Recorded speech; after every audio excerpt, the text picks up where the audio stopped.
as I've said many times, I'm a non-believer myself, but I am very interested in the unexplained, the paranormal, which stands for anything beyond part of the reality observed by physical universe. So it's basically anything, that's unexplained. That you've got the likes of the Bigfoot and Sasquatch and UFOs, spirits, demons, all that sort of stuff, and that's the sort of stuff we'll be talking about. I've got Dave, who's doing all the production stuff in the background, so he's to blame for everything that goes technically wrong. Thanks very much. That's great, Paddy. Thank you. But I mean, we've been, going crazy over this last hour trying to get connected, but we're hopefully now alive, and obviously, if there's anything you want to talk about, then please do. As I say, we have other members of the team as well, but because this is our very first one, then there's just me and Dave. But we do have Aaron, who will in the future be the person taking the phone calls. I've got to do it myself, but that's just because his partner has recently given birth to a baby boy, so he's obviously excused, shall we say. As I mentioned, we've got Dave, who basically takes control of the sound levels. So if you can hear me, well, you can't see me obviously because it's radio. But if you can hear me, then Dave's doing his job right. If you can't hear me, then I'm talking to myself. So it doesn't really matter what Dave's doing, does it? Then we have Christine, who will be joining us later on. Further down the road for the paranormal experience. She's our paranormal investigator. She's the person who'll be telling us all about where to find paranormal stuff and what have you, because we are going to go out there and we're going to do some live broadcasts from places that have had a paranormal experience.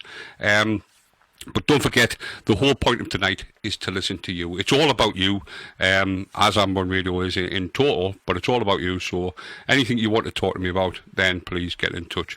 The phone number is 01207 795 005. That's 01207 795 005.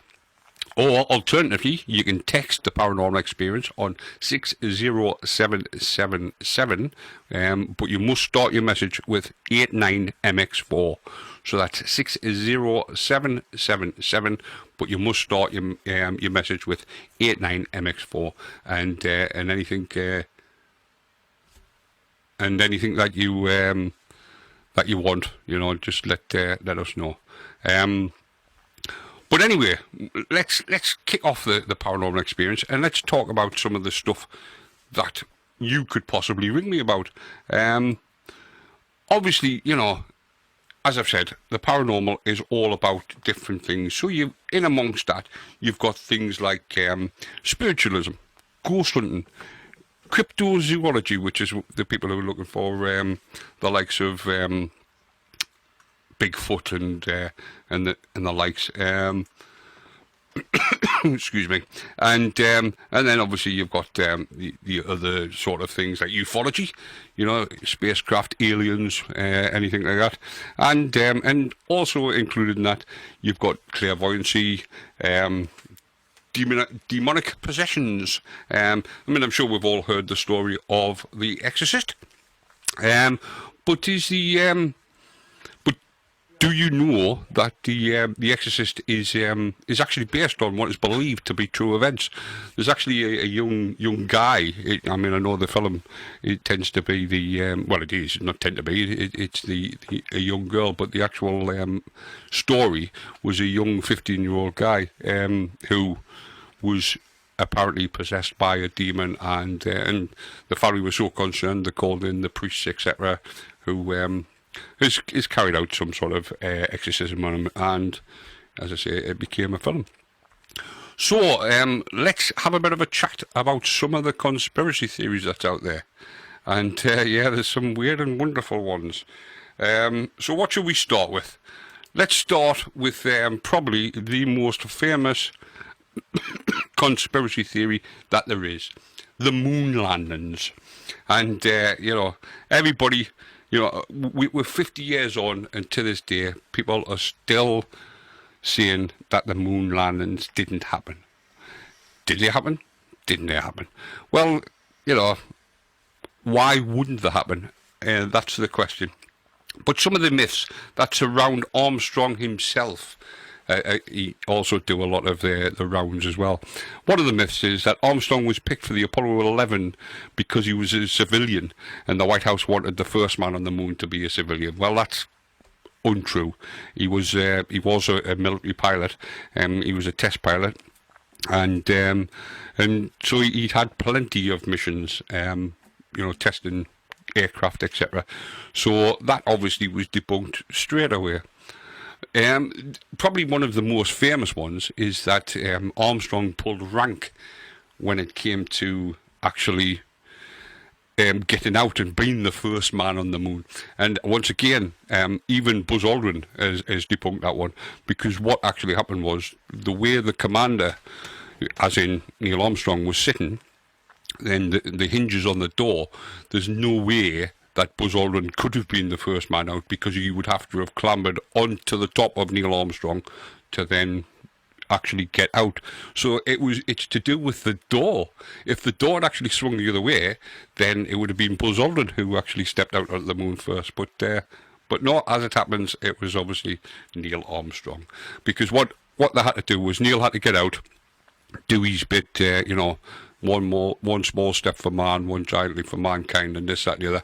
And then Buzz had to get into his seat to then get into the to then come down the ladder. They reckon that it was leap for mankind because it was a 3-foot jump, but again, something that they've proven was obviously wrong. And they reckon he muffed his lines, because the line was supposed to say one small step for a man, one giant leap for mankind, but he actually said one small step for man. But Neil, many years later, said that he did actually say it. It's just the recording didn't pick it up. Now, I've tried listening to the recording umpteen times. I can't hear it, but I could be wrong. But yeah, he did actually say one small step for man. That's what I heard. He reckons he didn't. But, you know, so it means that line, although it sounds like a great line to say when somebody steps off and you thought, you know, that it would be great to come up with that, you know, on spec. Apparently it was planned that he was going to say it. And here we have the actual recording of the Neil Armstrong speech. Right, hold on, Paddy. Apparently we're not. No, we do. We have it coming up. It's just I've caught Dave off guard a little bit. That's what the problem is.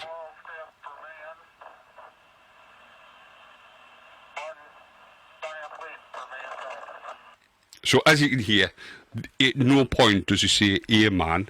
But he reckons he did, and the recording didn't pick it up. But so if we want to just listen to that again. That's one small step for man, one giant leap for mankind.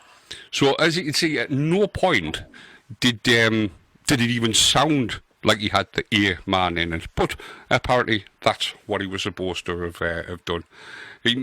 Another myth about Armstrong is that after the flight he withdrew entirely from public contact. Again, this is not true, because he did many talks about it and this, that, and the other, and obviously, you know, he definitely was out there. He didn't capitalise on his fame. He didn't. You know, he didn't do after dinner speeches where he got paid lots of money, but he did go out and do a lot. Another myth is, and this has always been my favourite one about Neil Armstrong, is the fact of he, during his moonwalk, he's supposed to have said, "Good luck, Mr. Gorski." Now, it's quite a funny one, that one. And the reason being, apparently, his next door neighbour had asked his wife to perform a certain sex act on him. let's just say with her mouth, and I'm sure you understand exactly what I'm saying. And she, Mrs. Gorski, has apparently turned around and said, "I'll do that when the young lad, because obviously Neil Armstrong was this young lad at the time, when the young lad next door walks on the moon." Now, that would be a great story if it was true, but sadly it isn't. He didn't have a next-door neighbour called Gorski, and he never, ever said that particular line. It was Buddy Hackett who actually made it up. The comedian Buddy Hackett made that actual line up during a comedy routine. But it would have been a great story if that was the case, but it definitely wasn't. And Armstrong, coming back to the paranormal side of it, Armstrong is supposed to have observed UFOs on the way to the moon, and then again on the way back. But most of the Apollo crews have said that they've noticed flashing lights, etc., whilst they've been out there in space and whatever. But apparently it's just the satellite Saturn V, which, when it was jettisoned, has lights on it, etc. So apparently that's what it is. I mean, obviously I've never been to space, so I wouldn't know.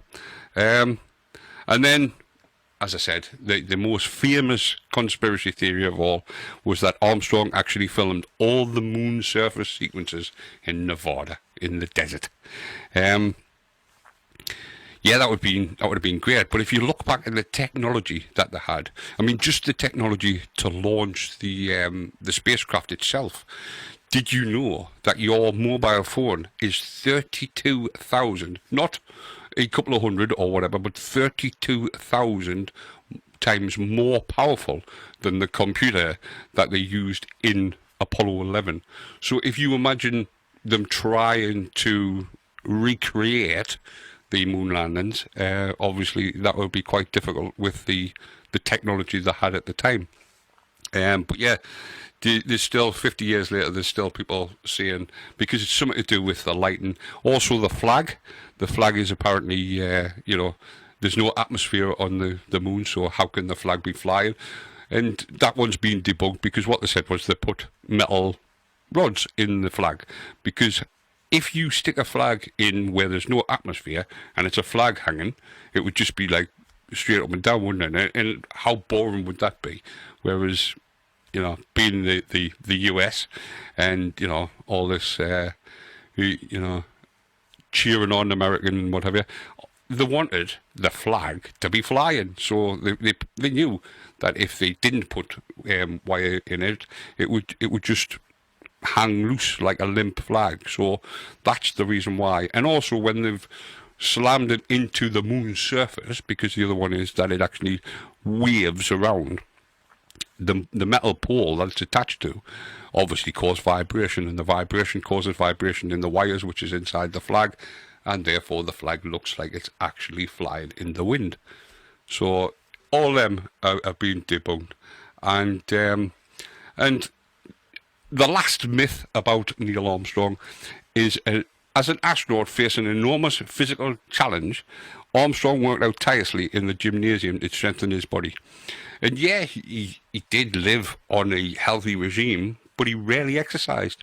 I mean, he obviously exercised a lot more than I did, because, but even without exercise, he would have still been fine as long as he ate the correct amount of food. And that's exactly what he did. So there we go. That's all this stuff about Neil Armstrong.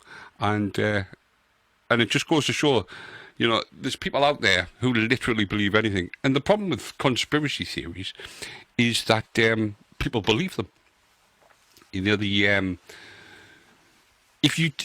With a conspiracy theory, if you come up with enough information which sounds real, then people believe that it is real. And that's exactly why these conspiracy theories take off. Now, I'm going to have a slight break at the moment, because my mouth's getting all dry and I'm going to end up coughing and what have you. But so what I'm going to do is I'm going to put on a story from a lady by the name of Linda, just to, tell you a little bit about the Schooner Hotel in Allenmouth. So this is Linda and the Schooner Hotel. The Schooner Hotel.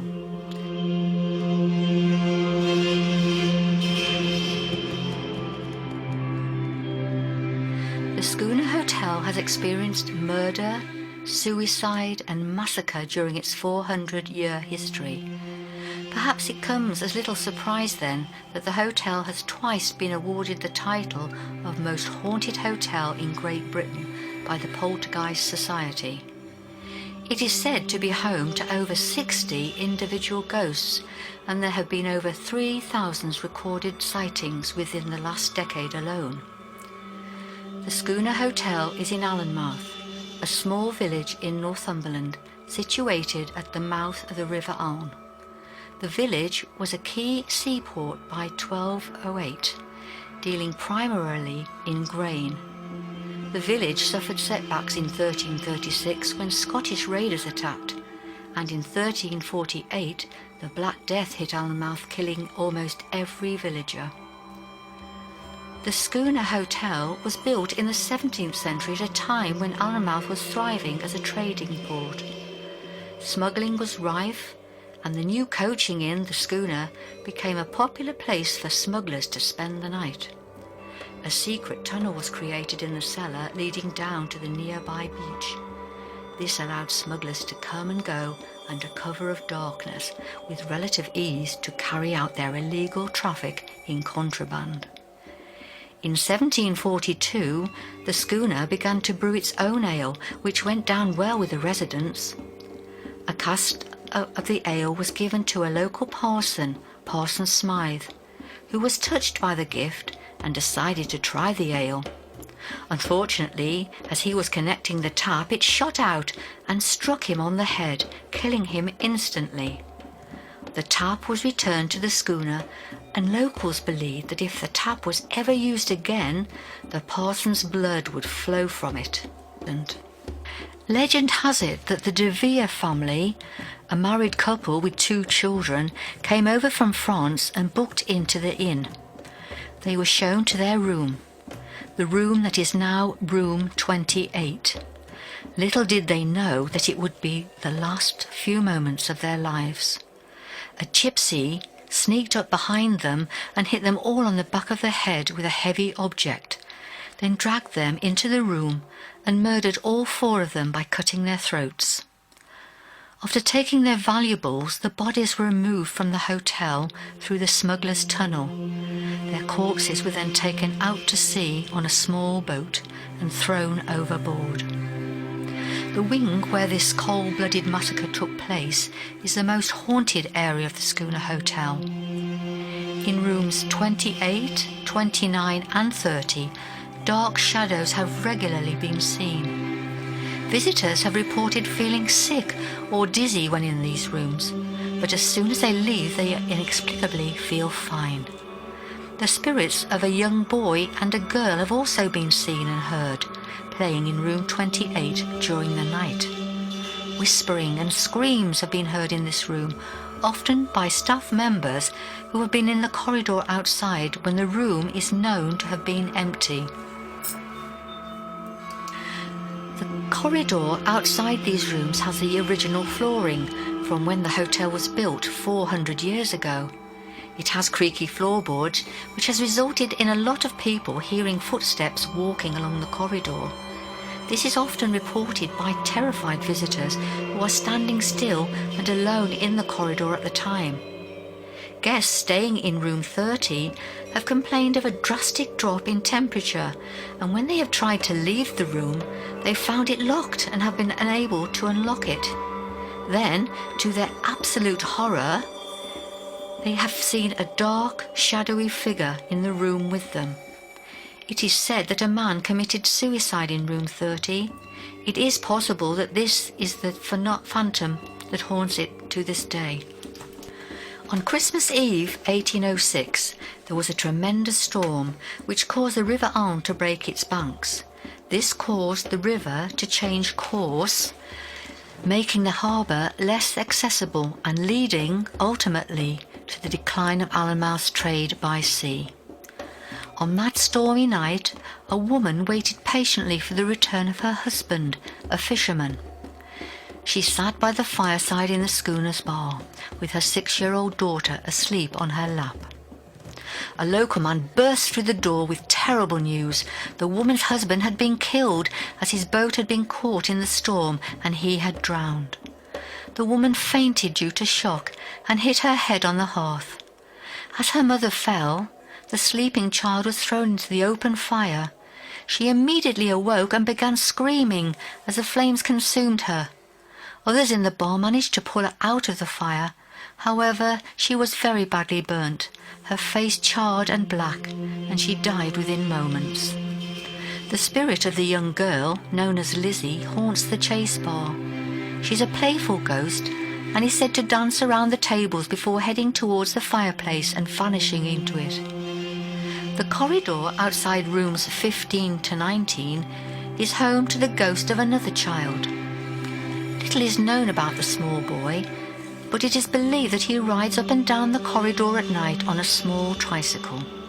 Scratches have been found on the doors in the corridor with no explanation for their appearance. It is said these scrapes have been caused by the young boy's tricycle bumping into the doors. There are other spirits that don't appear to be confined to one room or any one area of the hotel. People have awoken during the night to see a man dressed in military uniform staring directly at them. This has been reported in several rooms over the years. A spectral chambermaid has been witnessed in the corridors and staircases throughout the schooner. She has been seen most often on the stairs leading to rooms 31 and 32. There have also been countless reports of a white mist seen moving swiftly through the corridors, as well as lights switching themselves on and off in empty rooms. Room 4 is another room to have experienced murder. A mystery killer choked a man to death while he slept. Visitors to the room have heard noises in the night sounding like someone gasping for air. Others have actually had the experience of feeling hands tight around their throat, trying to strangle them.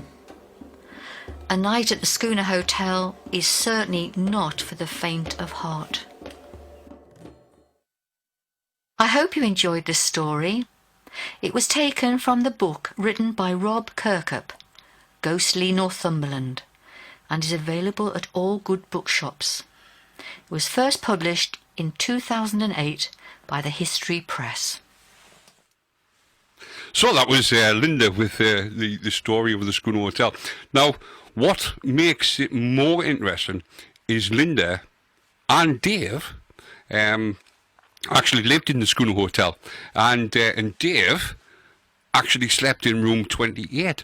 So as you heard on the story there, it's quite a haunted room, apparently the most haunted room in the hotel. So Dave, tell us about your experience of living in the Schooner Hotel. Well, we moved in there when I was about 15. My dad got the job as a manager up there, and we moved in, and I've got to be honest with you, I never really felt right. If it's right. sort of... I don't know actually the best way to put it, but it was always one of these situations where you just never ever felt safe. You never felt as if, you were alone by yourself and stuff. But when you say you never felt safe, did you actually think you could end up in some sort of physical damage, or? No, not at all. It was just one of those situations. I know it sounds daft being like a 15-year-old lad playing rugby. I was in the army cadets and stuff at the time and things like that. So it wasn't sort of a, it wasn't that I was scared of stuff like that, but it was just the experience of walking to the bedroom on a night time. Yeah. When you were in the room, sort of you could see out the corner of your eye sort of dark shadows moving around and things like that. So I spent most of me the year and a half that I lived there with my head literally underneath the covers when I was in the room by myself. Yeah, because we all think that, don't we? If somebody's going to break into your house, hide under the covers because that's the safest place. Yeah, yeah, exactly. That duvet is so thick that it can stop anything from coming through. So, did you? I mean, I know you're saying that you felt stuff, but did you actually see anything?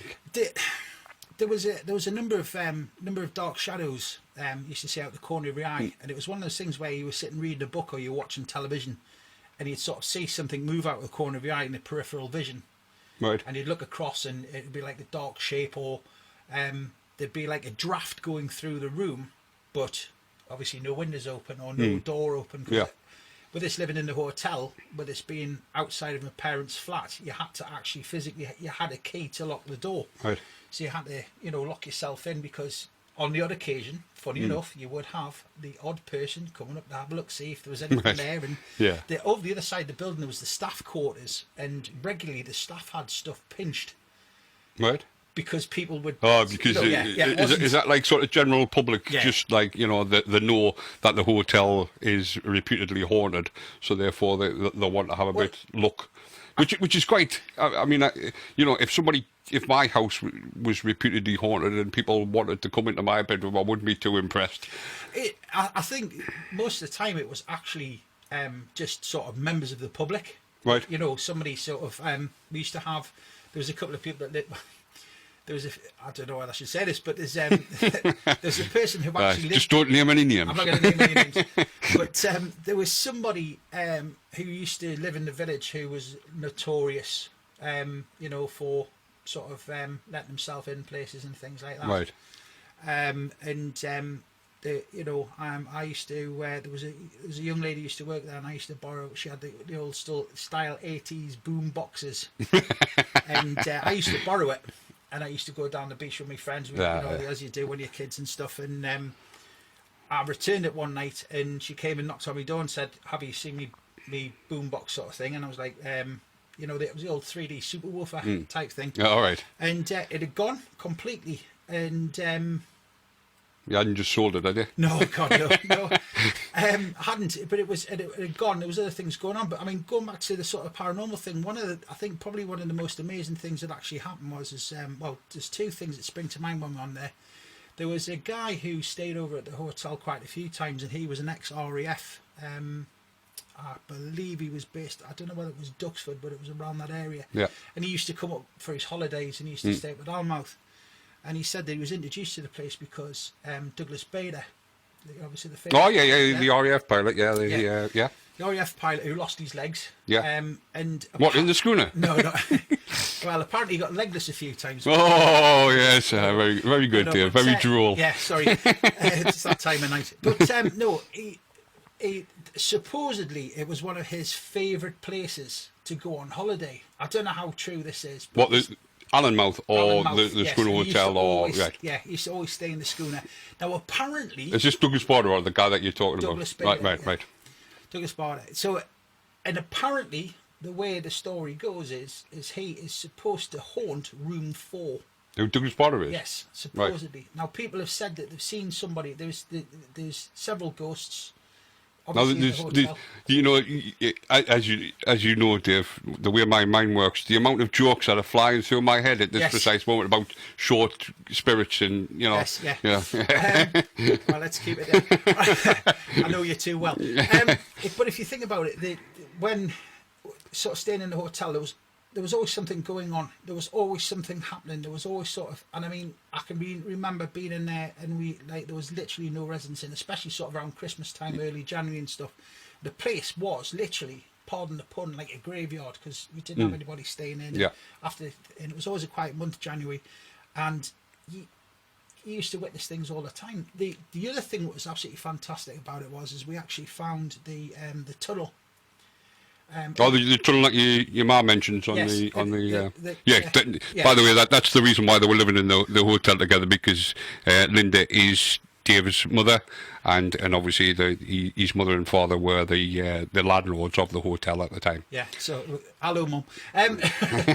Always want to do that. So we found the tunnel, and the tunnel literally goes right the way down underneath the street. Now, if you, I don't know whether it's probably, I suppose, if you're not going to be able to get to Allenmouth, if you Google Earth it, Right. and if you look at the front of the hotel, you'll actually see there's a side street opposite which goes straight down towards a golf course. All right, yeah. At the bottom of that hill, you'll see that there's an old World War II defence. It's like a, the concrete. Well, like the coastal batteries, bunkers, sort of, but yeah. And it's converted into a toilet, so you can have, Right. obviously that's right Nice. next to the. That's showing a lot of respect to our guys, isn't it? Yeah. Well, it's handy convenience, if you pardon the pun. Hey. So, but it actually goes right down the tunnel goes down, and it's literally underneath that. Now, when they actually Right. built that, they actually took the stuff out, Yeah. and I think probably the most scariest thing that ever happened to me down there is I went into the walk-in fridge. Now, if you can imagine, the building's on sort of like 2 levels. So you go in through the front of the building, and then you go down this long corridor. Then there's quite a steep staircase at the back, Right. which takes you down into lower one. So if you go into the car park around the back, you'll see it's on a different level. All right, right, yeah. And he went down there, and there's some storage rooms down the bottom, and there was this massive walk-in fridge at the end. And I always remember I'd gone down this one night, and I'd done my cheese sandwich, as you do. Yeah, I'd yeah, take yeah, the cheese yeah. back down, Yeah. what was left of it. Didn't you know you're not meant to eat cheese before you go to bed? This is true. This is true, but it was sort of snack time. And what actually happened is I got in, and I went to my dad had said it was, will you please check that the back door's locked? Right. And it was, my mum was away on with my brother and sister at the time, so it was just me and my dad in the hotel. Yeah. And I went, and there's like a double door at the back, or there was at the time. Right. And I went to the back door, closed it, locked it, Yeah. made sure it was locked, put the bolts over. Oh, yeah. In the door, click, click, click. And as I turned round, I looked, and exactly where the door was, Right. I am utterly convinced that I saw a guy who looked like a King Charles style, with, you know, with the Right, with the hair wigs and and the tricorner hat and Ah, everything. right, And he right, just kind of walked through the door to the fridge and kind of Right. looked at us, and I kind of clocked contact with him. What are you doing with that cheese? I've got to be honest, the cheese sandwich ended up being left because I think, I've never run so fast in my life, to be honest with you. Yeah. I was out the door like a thunderbolt. Yeah. And I went screaming up to the reception where my dad was sat behind the counter in reception, out of breath, and I couldn't physically speak. I was that scared. And I legged it. And it was probably, I think that's probably the most scary Yeah. paranormal experience I've ever Right. had. Was that your first sighting of something, which you could like sort of? I mean, I know you've said you saw dark shadows and things like that, but what was that your first clear sighting? And is that why you were so scared, or was it the whole concept of, you know, it was the middle of the night, you weren't expecting anybody there, you saw this thing, and obviously it spooked you? It's a really good question, to be honest, Paddy. And the thing is that there was the first time I'd seen something and I've been scared. Right. Up until that point, I have seen other things. Yeah, Obviously, I am a believer. And you know, that'll come out over the course of the shows and stuff. But what I actually witnessed there was the only time I've, in fact, my whole life, that I've ever been frightened of something that I thought that I saw. And did you actually, when you say you were frightened, is it just the fact of you saw it, or did you actually feel that you could come to some sort of harm? It was actually the fact. I mean, was it the librarian in the beginning of the Ghostbusters style, you know, where it's like sort of... it wasn't like... I'm talking about when she turns, not when she's just standing there telling us, you know, and she like that at all. What it was literally, he was a little bit taller than me. I mean, sort of, I was around sort of 5'9", 5'10" at the time. Right. He was a little bit taller than me, but I didn't know whether it was... I thought it was a real person. Right. That's how real it was. Right. And Christine's yeah, I was going to say, Christine's asked there if I felt threatened. Yes, I did, because it was kind of, I think it was 50% shock of, my God, what's happening? Yeah. And then the other part was going, what's this strange bloke doing? And why is he dressed like that? Yeah. And it was kind of, I didn't want to wait and find out. What happened was, when I got up to, reception, my dad basically told us to stop being a silly banana. And, Yeah, as he does. I'm sure that's exactly the words are used as well. He just told us to stop being silly. And he said, go down and make sure the back door's locked. So obviously I went back down again. I had a torch this time, and I went back down, and it was...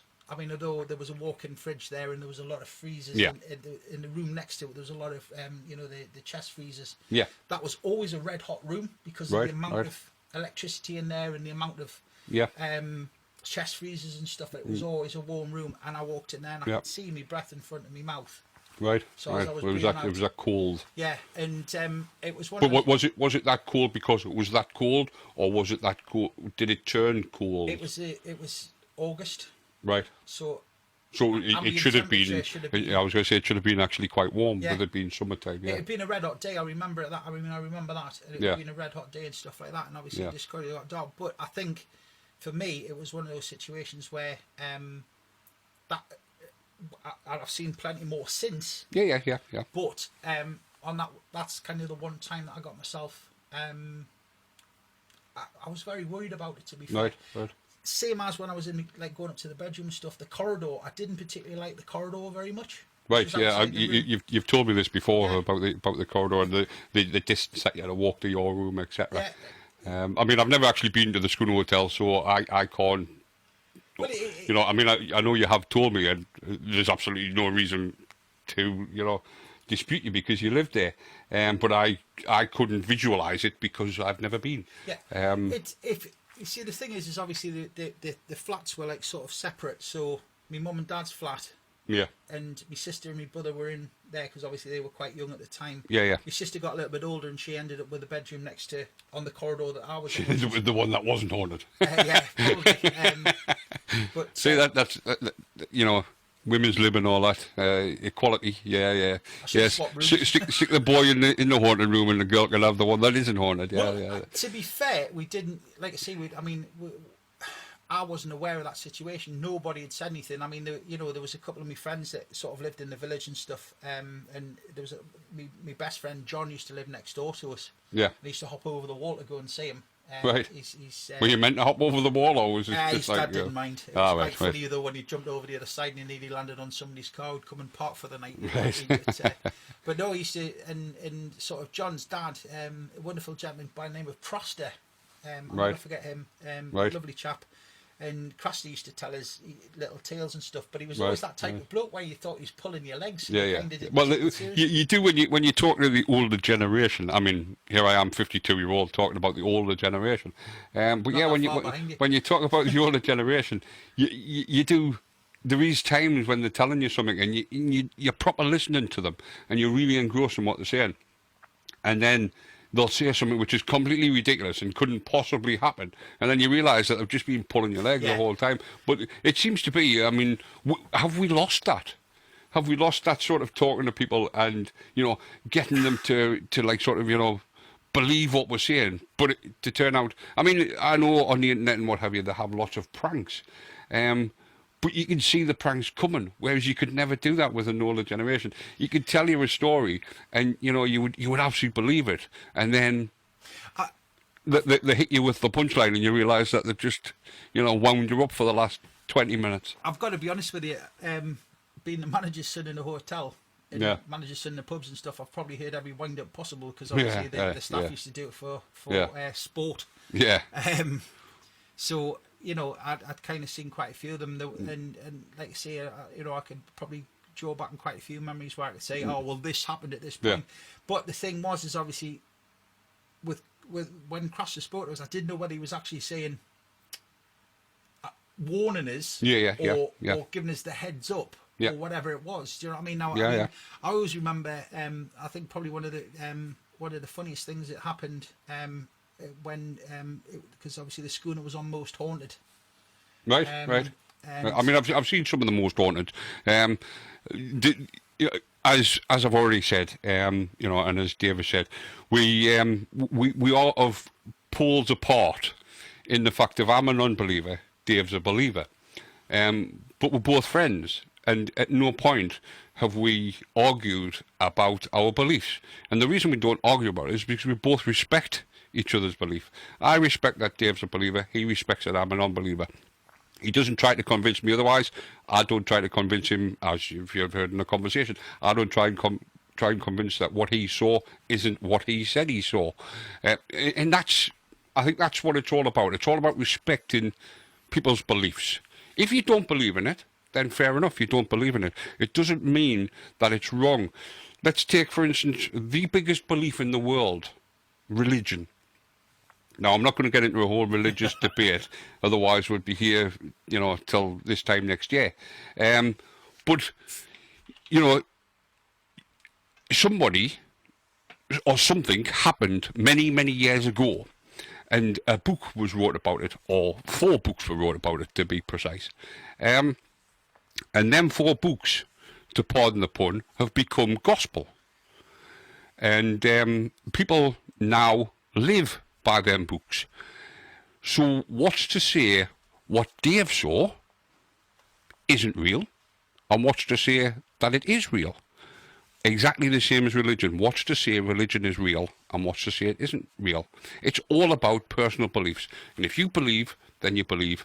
As I don't, but I do like listening. I mean, I'm sitting here and I'm listening to Dave talking, and I'm really interested in what he's got to say. And I know me and Dave have spoke many times in the past about different things, but I've never asked him about the school hotel. I mean, I know he has mentioned about where his bedroom was and what have you.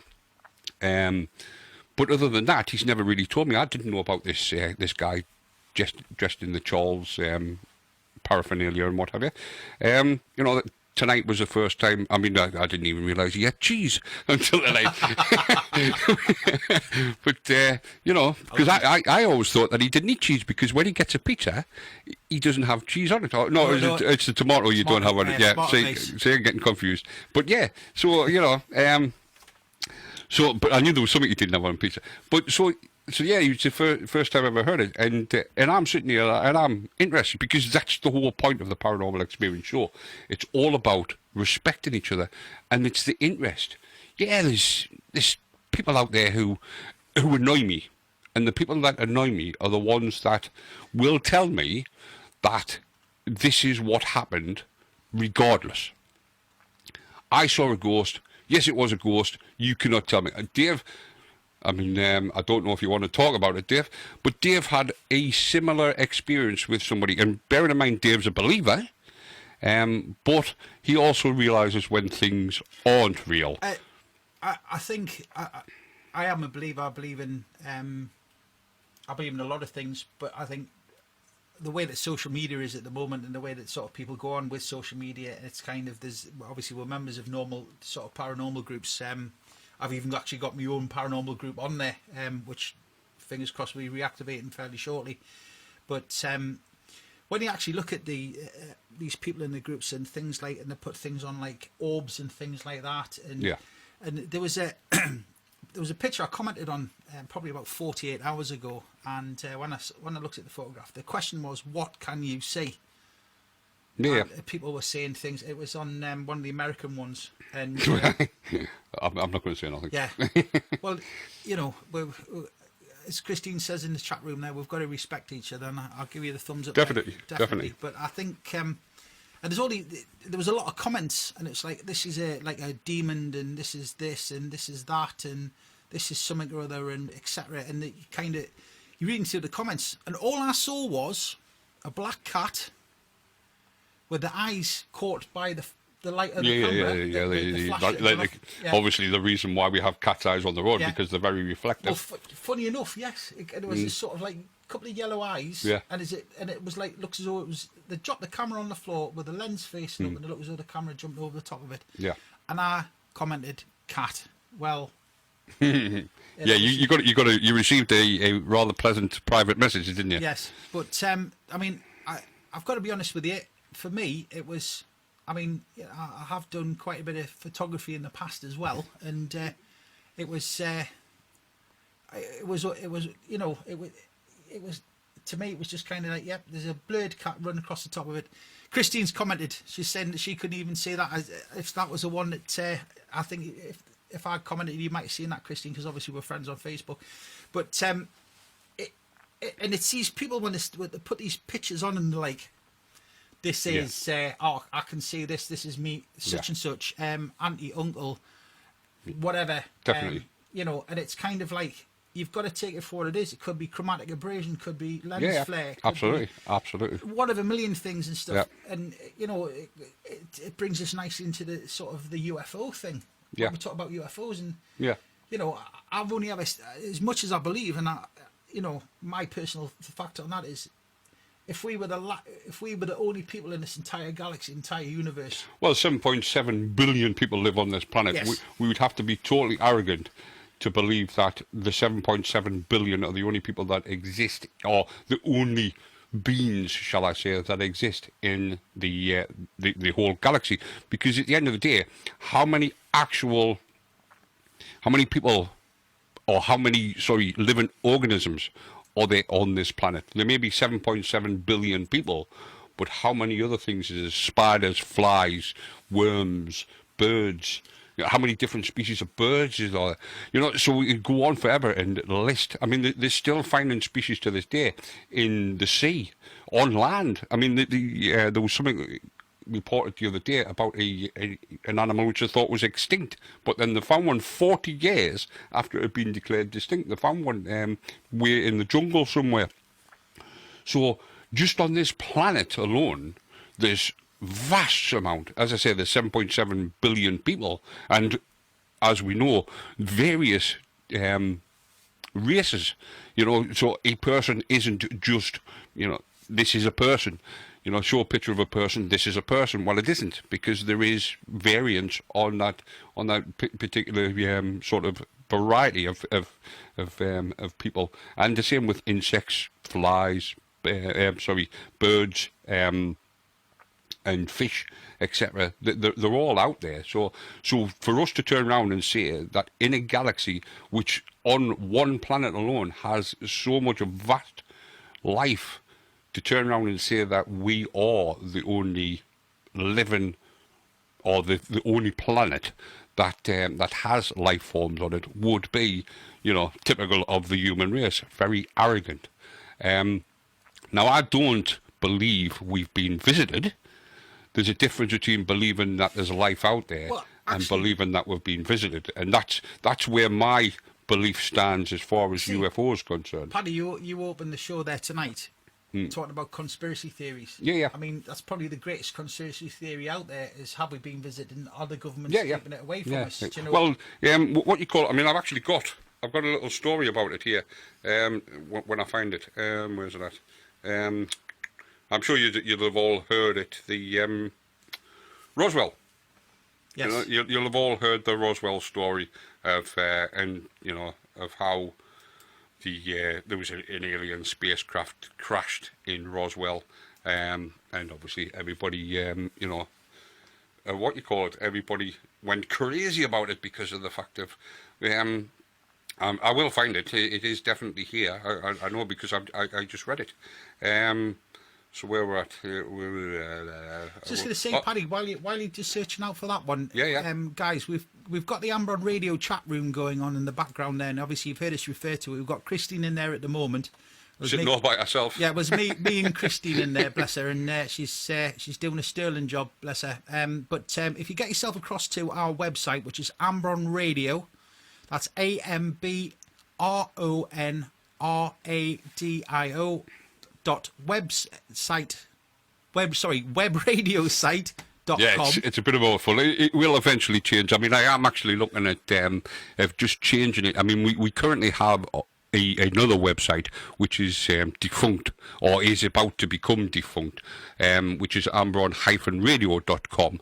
Now I'm actually looking at, and hopefully we can get a hold of it, just an ambronradio.com. So no hyphen, just ambronradio is all one word, .com. So hopefully we can get a hold of that one and stick it on this, which is obviously less of a mouthful than ambronradio.webradiosite.com. That's it. You've done that before. Yeah, just a few times. But if you get yourself across there, guys, and register, there's a little register thing where it'll ask you to just put in your email address and stuff like that. Christine says that would be a lot easier. We'll be able to actually see you, and if you want to comment on anything we're talking about, if you if you want to text the show, if you the text number is 60777, and if you start your message with 89MX4, so that's 60777, and you start your message with 89MX4, we'll keep an eye out for those messages as well. And obviously we want to. Supposedly there's quite a few of you listening out there, as we can see on the stats and stuff. So if you are listening, please get in contact with us, because at the moment we're kind of we're just rabbling away to ourselves at the moment here. That's what it feels like. Apart from Christine, of course, because she's out there, bless her. But there is over 1,000 of you actually listening at this precise moment in time. So let's yeah. Christian saying, "Come on, guys! Apart from these two, I am on my own." You know, so you know, and obviously, listen to the paranormal stories. Is that really you want to be on your own? But anyway, you know, let's You'll be all right, Christine. Trust me, you'll be fine. let's join Christine in the chat room. I mean, I'm not in the chat room. Dave's doing all that. He's doing all the typing and all that. I'm what's called the voice of the paranormal experience. Dave is obviously the technical I'm just wizard filling in. and whatever. And obviously, rather than me talking to myself, even though I do like talking to myself and I do love the sound of my own voice. Yeah, I often record myself and play it on my iPod. No, I don't. What are you doing? But, yeah. So you know, if you want to call us as well, don't forget. I mean, I know Dave's just read out the text number, which is 60777, and then start your message with 89MX4. Don't forget you can actually call us on 01207 795 005. Now, if you don't live in the UK, because as you probably realised, especially from our accents, we're from the north of the UK. If you are not in the UK, then just replace the first 0 with 44. So it would be 44 1207 795 005, and obviously we'll get you. If you don't want to be on air, that's probably what the chat room's best for. Because if you come into the chat room, you can tell us. We'll then read it out. If you don't want your name mentioned, we'll not mention your name. You know, because that's the way we are. As I said, it's all about respect. So if you don't want us to mention who you are, you don't want to speak on the phone, but you still want to tell us a story, then come in the chat room and let us know. You can even private message Dave. As I say, he's the one in the chat room at the moment. And Dave Vader. All you do is click on the Dave Vader, and it'll give you the option to private message, and then you tell us the story, and Dave will obviously tell me what it is, or I can actually see the computer, so he doesn't need to tell me. It's not like we're sitting like a million miles away from each other. But anyway, getting back to what I was saying about Roswell. Apparently, this is the story. A ranch in Roswell in New Mexico. There was an alien spacecraft crashed in 1947. So the legend claims that a disc or some sort of spacecraft was found on a ranch, and that the government were covering it up, because the government cover everything up, don't they? I mean, yeah, we do know that there's a lot of cover-ups happening in the government, but really. So while rumours of the aliens circulated, some people speculated that the crash was just a plain old weather balloon, and later on the government actually decided to come clean and say that's exactly what they were. Although they were weather balloons, they weren't being used for weather. And this is the reason why conspiracy theories happen, because the government denied all knowledge of it. The reason the government denied all knowledge of it, because they were spying on the Soviet Union using these weather balloons. So obviously, they didn't want the Soviet Union to know that they were spying on them, so they denied all knowledge of weather balloons. But then eventually, they came clean and said that yes, it was weather balloons, and therefore that's what the crash was.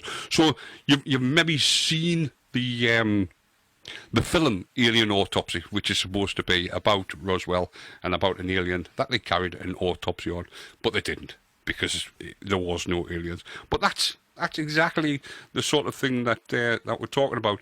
You know, I don't believe that we've been visited, but as I said, I think we'd be too arrogant to think that we were the only people on the in the galaxy. I've got a theory about this, and I don't know. Oh no! Do we really want to hear it? Yeah. we were talking about this. Just remind me, Paddy, the Keanu Reeves movie, The Day the Earth Stood Still. The Day the Earth Stood Still, yeah. Yeah. I watched that recently, the Keanu Reeves version of it, and it just sort of sat there, and I was watching. I was thinking to myself, that's probably the reaction we'd probably have, is people would start shooting at anything. If or you know, it'd be like a hostile, it'd be quite a hostile welcome, if you want to use that term. Yeah. It would be, and I that sometimes does sort of make me think that if there was intelligent life out there, which I think is the big factor, if it was intelligent life and it was going to come and introduce itself to us. If it was intelligent, it wouldn't come anywhere near Earth, would it? Yeah. it's probably they probably wouldn't actually turn up. They would, you know, they'd probably sort of take one look and think, "Oh dear, right, okay, see you later, thanks very much." But again, But then there's all these people who apparently are being probed. You know, it's sort of you just couldn't make some of the stories up, could you? You know, my sister got kidnapped, and you know, she woke up on a table with a satellite sticking up her bum or whatever. You know, but that's the point. The stories are so ridiculous that they can't possibly be true. But you know, people out there go, yeah, it's happened to me as well. You know, and I don't want to bring any dispersions on anybody or anything. But it always seems to be these hick people. You know, these out of area, you know, these people who live by themselves in the middle of a farm and whatever, you know. Not that I'm saying farmers are hicks or anything. No, you no. know, Please don't say that. Yeah, exactly. Yeah. I actually live in a where I live is surrounded by farms, so you know, I'd probably be including myself in that. I know a few people that live on a farm. Yeah, a couple of farms actually. So, I know people who should be on a farm, but it's a completely different type of farm. But yeah, so. You know, like, it tends to be these people who, you know, like sort of 3 teeth missing, and you know they've married their sisters, brothers, uncles, aunties, you know, or whatever. Yeah, who happen to be all the same person. But, you know, and they're telling you the story. We're not generalising in any way, shape, or form. I'm just warning everybody now. We're not. Yeah. So if you're sitting and you look at your wife or your husband and you relate it to them other than marriage, then we're not having a go at you at all. Oh, well, there we go.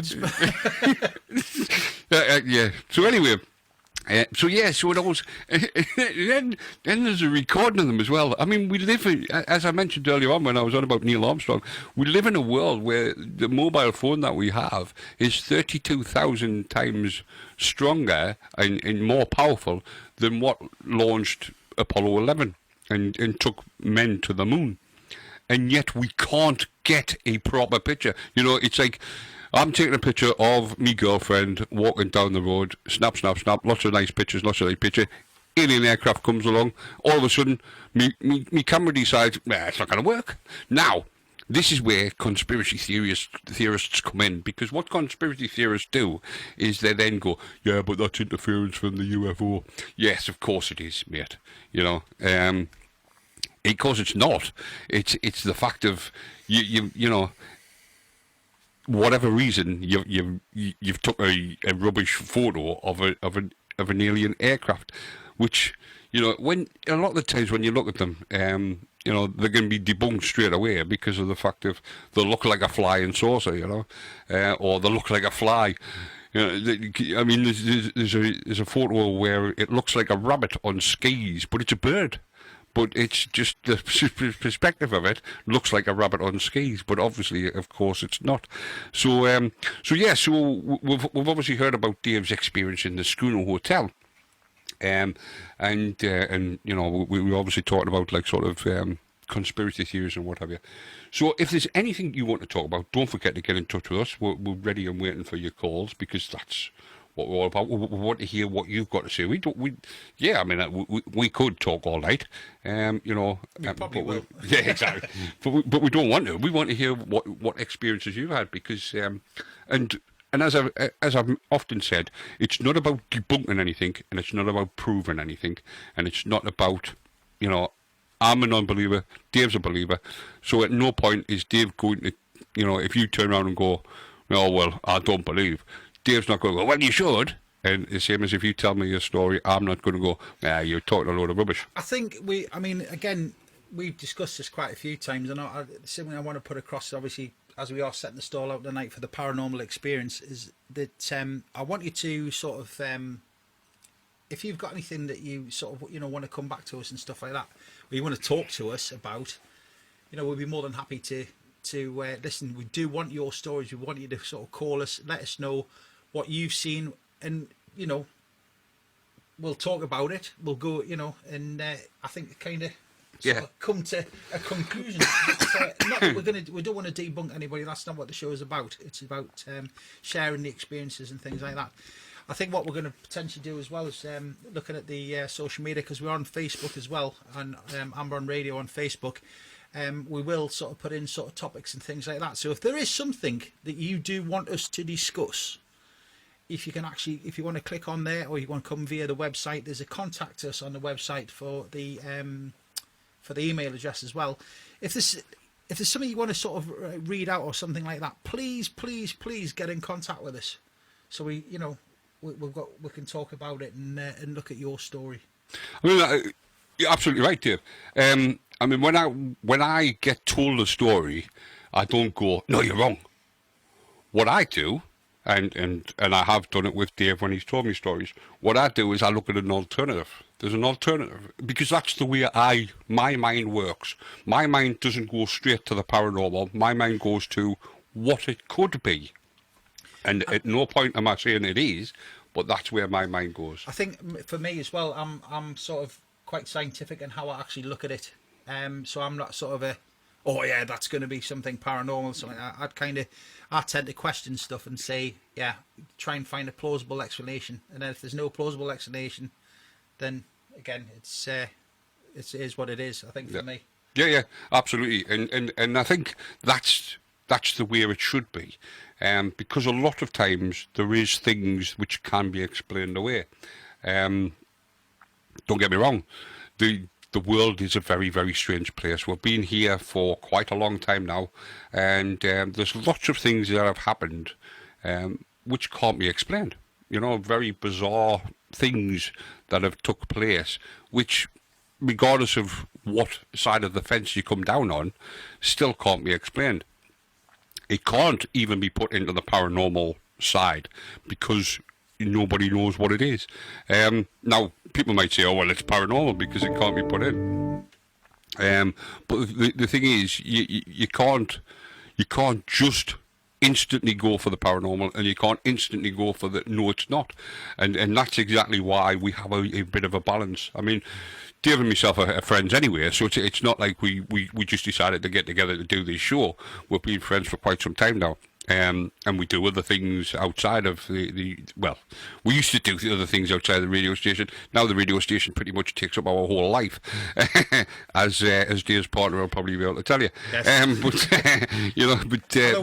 But yeah, is she still listening? Probably, yes. or did she switch it off ages ago? But yeah, so we've been friends for quite some time, so it's nice to be able to sit like this and share experiences, etc. I mean, as I say, I don't believe, so I always go down the no, it's not. But that doesn't mean that I'm shut off. That doesn't mean that if you get in touch with me and tell me a story where at no point could I ever decide that it's whatever, that I'm not going to go, yeah. Don't get me wrong, I'm not going to run down the street going, "I'm a believer." But and I think that's the problem. In the past, nobody has been able to tell. When I tell people that I'm a non-believer, and this is why I like Dave so much, because he didn't do this to me. But what happens is, and I'm sure you people out there who are non-believers pretty much get it as well. The first thing anybody ever says to me when I tell them I'm a non-believer is, "Here's something you won't be able to explain." And then they tell me a story which I can explain. So as of yet, nobody has ever been able to explain a story to me. We have tried. Yeah, exactly, yeah. They've even held me down and beat me. No, they haven't. But yeah, so, it's one of those things where I'm not shut off. But I am a non-believer, because I haven't been proven otherwise. But that doesn't mean that I won't be proven, and that's the difference between somebody like me. I've always said there's 4 types of people. There's a believer, which is what Dave is. There's a non-believer, which is what I am. There's the people who don't care. And when I say don't care, I don't mean that they sort of, I don't care, it can be whatever. What I mean is they're not bothered whether it's real or not, If it's real, it's real. If it's not, it's not, and so on and so forth. And then you've got the 4th person, and which either side of the fence you're on, you have this 4th person. And the 4th person is the one who goes, "Yes, that's paranormal. no, that's not paranormal. And you end up arguing. Or they end up arguing. I don't end up arguing, but they end up arguing about, yes, and obviously we've mentioned with Dave's experience on social media and his private message he got. But it also happens on the other side of the fence. You know, people who are non-believers are just as bad. You know, these staunch non-believers. No. That's definitely. I sound like him off Vicar of Dibley. Yeah. No. Yeah. And but yeah, so you know they are both sides are out there.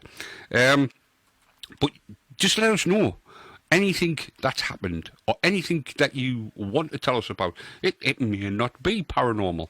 It may be something that, you know, you just want to tell us about. But, you know, still tell us. And obviously that's what we're here for. We're here to listen. I think we've talked enough for now, Dave. So I think we'll have another story from Linda. Yes. This one is the wood horn. So we'll play that, and then we'll come back and we'll talk about some more stuff. Woodhorn Church. The Church of St Mary the Virgin, more commonly known as Woodhorn Church, can be found in the former mining village of Woodhorn in Ashington, the name Woodhorn meaning a wooded point of land. It is said to be the oldest church in Northumberland, dating back over 1,200 years, and includes Norman, Saxon and Gothic architecture. The church as it stands today is mainly 19th century, including all of the outer walls, the roof and the entire east side. In 1971, the church was declared redundant and became a museum containing a number of interesting relics. A 13th century stone effigy has long been considered to be that of King John of Scotland's sister-in-law, Agnes de Valence. However, it is now thought it is more likely to be a nun. There are two bells which were removed from the bell tower in 1973, dating back to the 13th and 14th centuries. Against the south wall stands the glorious Woodhorn Cross, which dates back to the 11th century. It's not just inside the church where treasure is to be found. In 1906, William Watson was digging in the graveyard when he found a hoard of coins. 83 copper and 18 silver coins dating back to the 16th and 17th centuries. The graveyard contains around 400 marked graves and thousands of unmarked ones.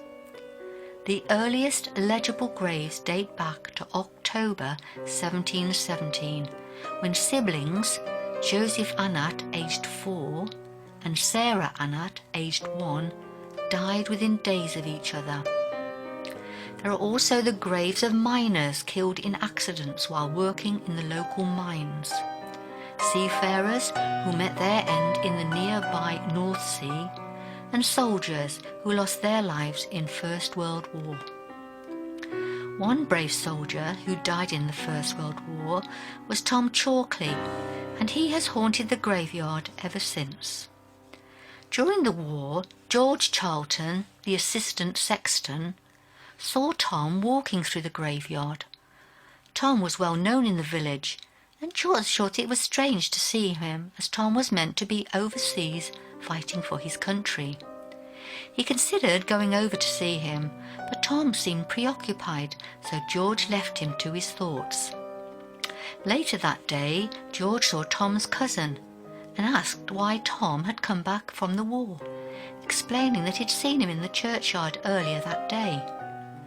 Tom's cousin turned as white as a sheet and told George that the Chalkley family had received a telegram earlier that day informing them that Tom had been killed in action. The lane that runs outside the church is haunted by a phantom cyclist known as the Paddler. The identity of this spirit is unknown.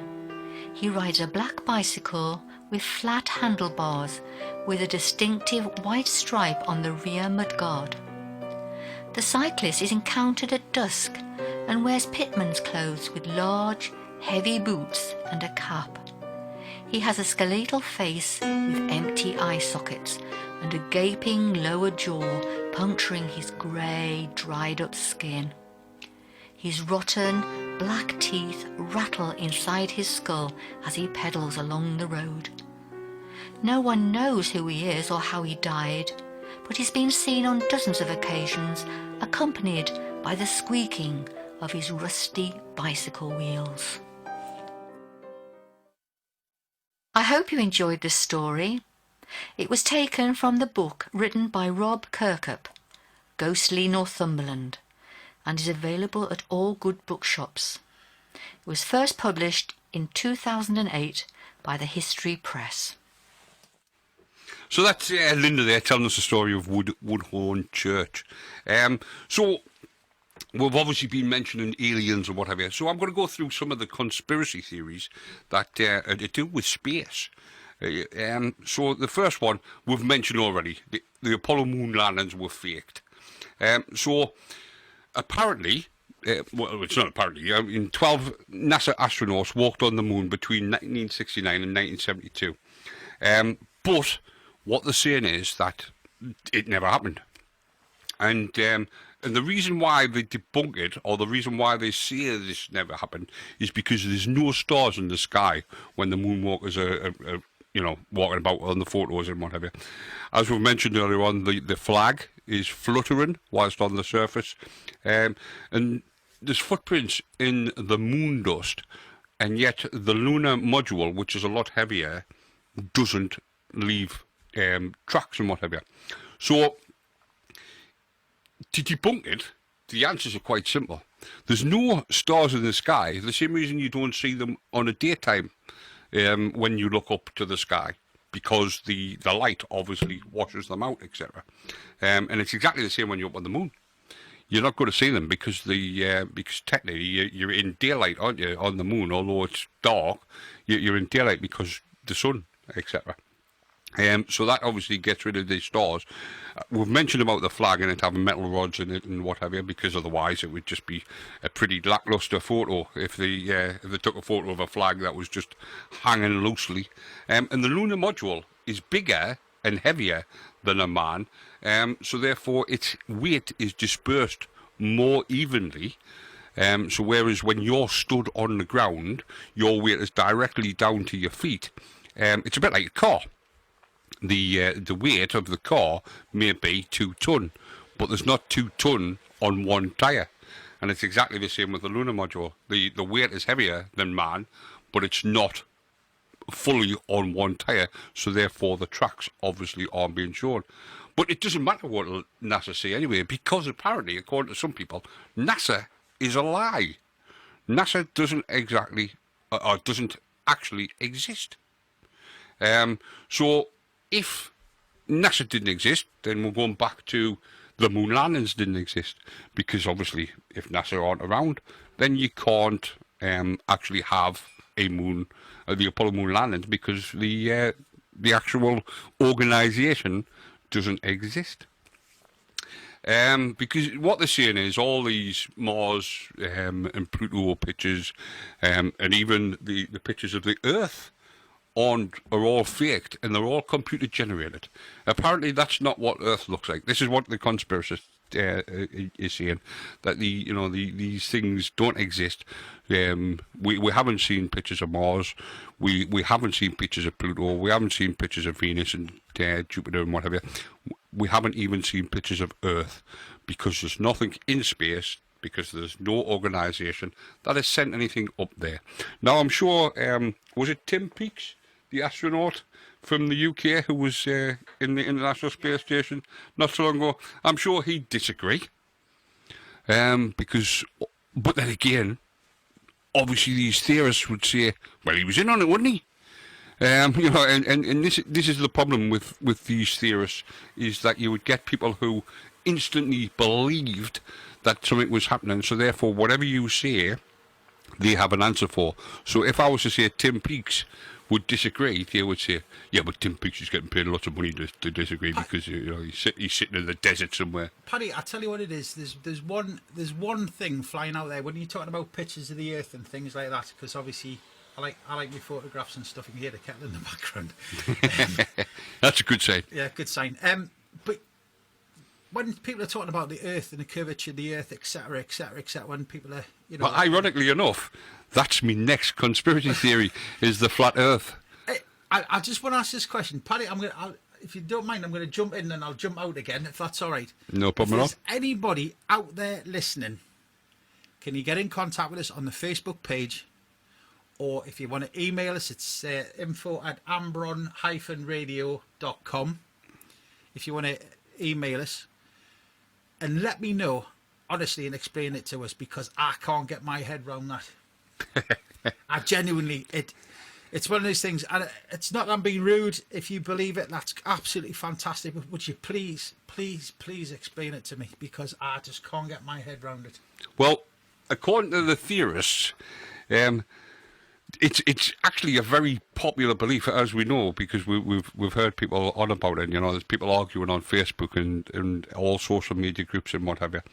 And there's actually a group called the Flat Earth Society. And what they say is that there's no full movie of the Earth rotating from space. There may be photographs, but there's no. All you ever see is a, two-dimensional photo. So therefore, it can't be true. And that even the videos from the ISS, which orbit our planet 16 times per day, every time it takes a photo or shows a live video, it's only a two-dimensional photo. So therefore, it cannot be true. And apparently, one of the other things they say is the horizon is always eye level. Whereas if something was curved, if it had a curvature, then surely it would be below eye level or above eye level, depending on which part of the Earth you stood on. But they're actually saying that because the horizon is still eye level, then it's a straight line, so therefore it must be flat. It just, the reason why I'm so transfixed on this one is because in my job I get to drive up and down the country quite a bit, and I tend to go down sort of London, sort of Peterborough and places like that. And when I'm driving down the old A1, for anybody that's outside of the United Kingdom, I do sincerely apologise, but like I say, I'm referring to something. As you're driving down the old A1, the amount of signs on the road where somebody's graffitied on the side of bridges saying that the Earth is flat. It's in white writing, and it just kind of, I don't know. Yeah. Well, there's just no answer to it, is there? And the thing is, one way of demonstrating that Earth is round is satellites constantly fall around the Earth as they are being pulled around by its planet's gravity. If it wasn't round, it wouldn't be able to rotate and therefore form a gravity. So therefore, we would all be floating off into space because we wouldn't have nothing to hold us on. If you've ever been diving or just swimming, you float unless you have some sort of weight. Whereas gravity, obviously, is what gives you the weight, and therefore that's what pulls you down to Earth, which is the reason why when you jump in the air, you come back. You don't jump in the air and, fly away, as it was. Yeah, gravity. Yeah. But if you're still out there, and as I said, I'm not here to disprove or Paddy, to prove honestly, anything. I would seriously love to have a conversation with somebody about it. Somebody who actually, Well, yeah. Somebody to actually contact us and say. It'd be nice. It would be. But Neil deGrasse Tyson, probably one of the He's a smooth guy, him. Yeah. He's probably one of the, depending on your impression of him, he's probably one of the most respected. He's awesome, I think. What is it? Is he an astrologist or astronomist or I don't know. Whatever he is, anyway. Astrophysicist, whatever he is. We're gonna have to find out now. Sorry, if you're listening. We'll exactly. Exactly, Neil. If you're listening, then I apologise. But But his actual statement is, the Earth looks flat because you aren't far enough away at your size. Your size isn't large enough relative to Earth to notice any curvature in it. He's an astrophysicist and author of Science Communicator since 1996. He's been in the Frederick P. Rose Dictionary, the Hayden Planetarium, and the Rose Centre for Earth Space in New York City. That's from Wikipedia. And he's 60 years of age, bless him. He pretty much knows what he's talking about, doesn't he? I think so, yeah. I mean, if you go against that guy, then you're a bit of a fool. If you but not that I'm calling flat earthers fool. I'm just saying if you stood in front of him and tried to have an argument, then I know who's pretty much going to come out on the top of that. Paddy, if you just read the screen there, I think that says it all. One of his famous quotes is, "The good thing about science is that it's true whether you believe it or not." There you go. Exactly. Well, it's like for those who listen to the Paddy McGough show and know me, they know that currently I'm studying crime scene science at university, and one of the things we get told is people lie, evidence doesn't. Simple as that. True. If you ask somebody, I mean. And don't get me wrong, I'm not being sexist, and I'm not being against women here or anything, so don't all start throwing stuff at me. But it's always been said that you should never ask a woman her age. And when you do ask a woman her age, they don't tend to tell you the truth. So they lie about their age. However, if a woman was to be, when they do this age and stuff with bones and what have you, they can tell the sort of age that a woman is. So therefore, the evidence tells you how old that woman is, but the woman herself has told you a lie. So this is exactly what I'm saying. People lie, evidence doesn't. So anyway, let's get back to some other space conspiracies. In April 2006, there's a newly discovered planet called Planet 9, and apparently we're all going to be destroyed by it. Bearing in mind this was found in 2016, sorry, I think I said 2016, 2016, and it was supposed to be plummeting to Earth. Now we're in 2019, and unless we're all destroyed and we're all, not here. We're talking Matrix theory here. Yeah, exactly. Yeah. Then unless that's actually the case, then this Planet 9 hasn't happened. And also, according to the likes of Neil deGrasse Tyson and his mirrors, Planet 9 doesn't exist. There isn't a Planet 9. So therefore, that's the reason why it hasn't hit us. And I'm sure you've all been watching social media, especially around about the 20th of September, because apparently there was a storming of Area 51. Paddy, I'm going to make a confession here. I did actually sign up to go to this, but Dave, just for the laugh. Dave. But obviously you didn't. No. Well, I'm hoping you didn't. I haven't said that. Where were you on the? No, I was on holiday, if you remember. Yeah, exactly. You were on holiday. It wasn't America, I promise.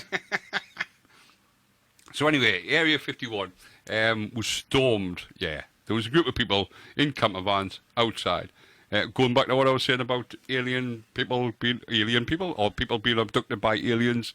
Yeah, them sort of people were outside in the camper vans, all there's in Area 51. The first thing that sprung to my mind was, yeah, go ahead, storm Area 51, because I'm sure all them guys stood along the fence with them M16s are going to just let you go straight by. It's called a secret military installation, not because it's, nobody knows about it, because everybody knows about Area 51. Once over, people go, Area 51, and other people go, well, I've never even heard of it.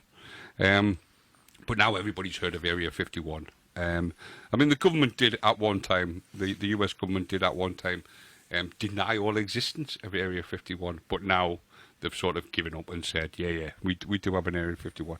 And the Area 51 is about UFOs. Well, technically, depends on how you look at it.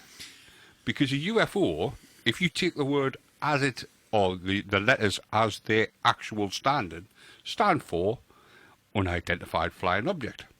So therefore, if I pick up a stone and I throw it at Dave, Ouch. until Dave actually realises it's a stone, to him, it's a UFO. Not an alien UFO, because it's a stone that I've picked up and threw it, but it's still a UFO, because until he identifies what it is, it's an unidentified flying object, isn't it? So therefore, it's a UFO. So yes, there is UFOs around Area 51. However, what the government have said is it's about testing. It's highly experimental Yeah, aircraft, isn't it? Well, Lockheed U-2 and the A-12 Oxcart were all tested in Area 51, which are both spy planes, by the way. Yeah, Blackbird, isn't it? Blackbird? In case you just think I'm making up some words and numbers and whatever.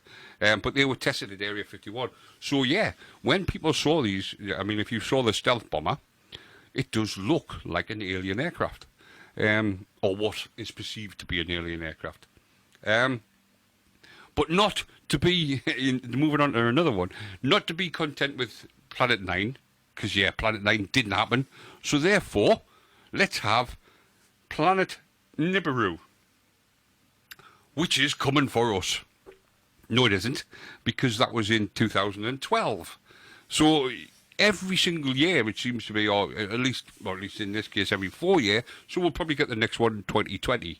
There's a planet about to crash with us and destroy us. But obviously, was there not one this year as well? Was it about an asteroid or something that was going to be within? It was going to become between the Earth and the Moon. Yeah, probably, because at the end of the day, they do happen all the time, don't they? You know, like sort of asteroids and whatever are going to destroy Earth.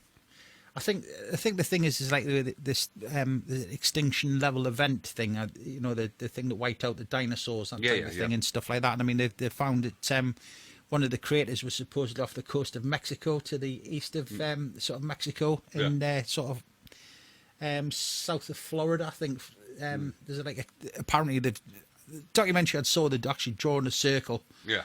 And it kind of fit into I'm trying to remember the name of the sea now. I don't know. I can't remember. Go on. I wasn't very good at geography.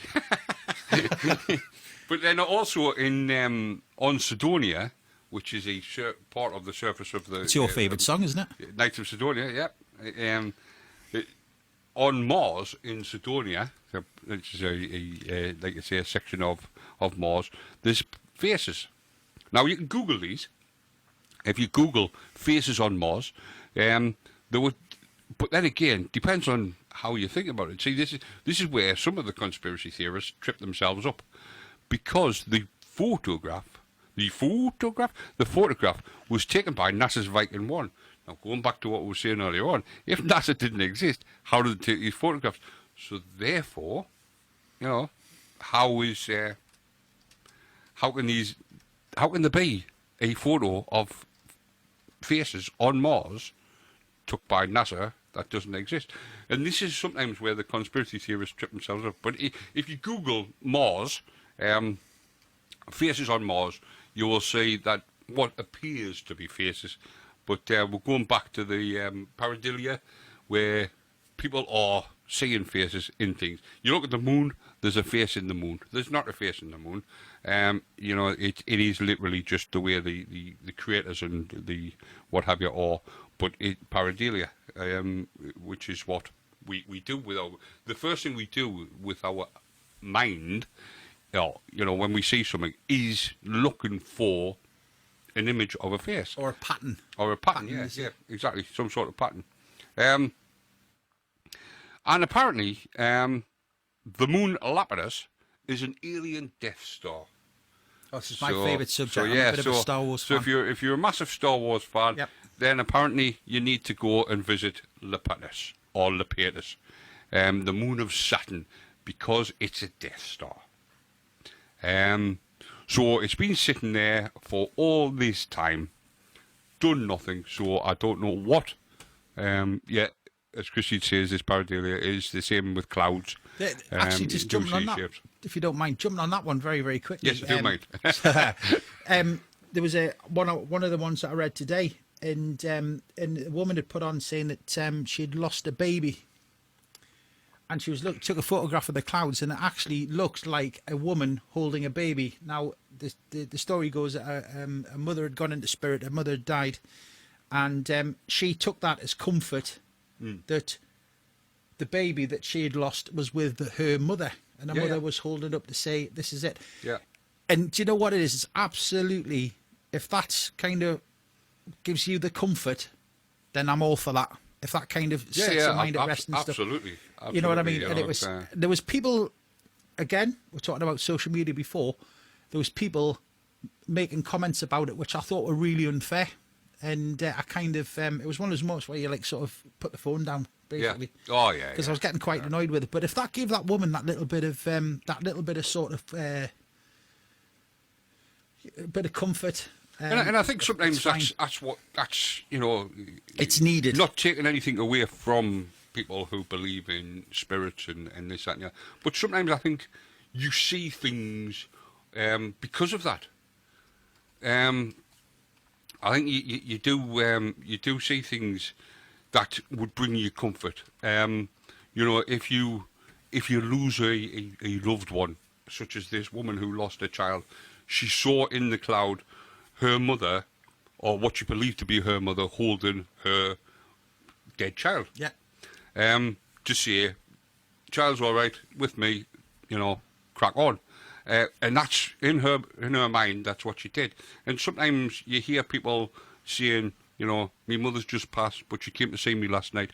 Now, as I said, I'm not going to sit here and I'm not going to say no, she didn't. But if she didn't, and your mind just decided to make that a figment of your imagination, shall we say, and you saw your mother, then fair enough. If that brings you comfort, because I'm sure I don't speak alone, because we have all lost people that we love. Absolutely. I mean, I've lost both my parents, you know, and devastating thing to happen. I lost my father when I was 9. You know, he was probably the first person that in my life that I remember actually dying, and it was absolutely devastating. You know, and there's not a day go by. I mean, I'm 52, as I've mentioned earlier on, and my father died when I was 9, and there's not a day from between then and now that I haven't given him a thought. My mother died when I was, I can't remember how old I was when my mother. That sounds really ignorant, but it's not. It's just she died in 96, but I can't remember how old I was in 96. Whatever I was in 96. 19. Was it 19? I don't know. I was born in 67. 96. Does that make me 19 or? 19, yeah. Yeah, so I was 19 when my mother died. So 10 years between me mother and my father. So for 10 years I was brought up by my mother. I was just going to step in with it again with the sort of spiritual thing. Obviously, there's no death from those we love, and I think as long as you've got them in your memory, and as long as you sort of, you know, you send that thought out to them, is the thought process behind it. Absolutely. Then you know, they're never more than a thought away, which I think it's a great deal of comfort to a lot of people.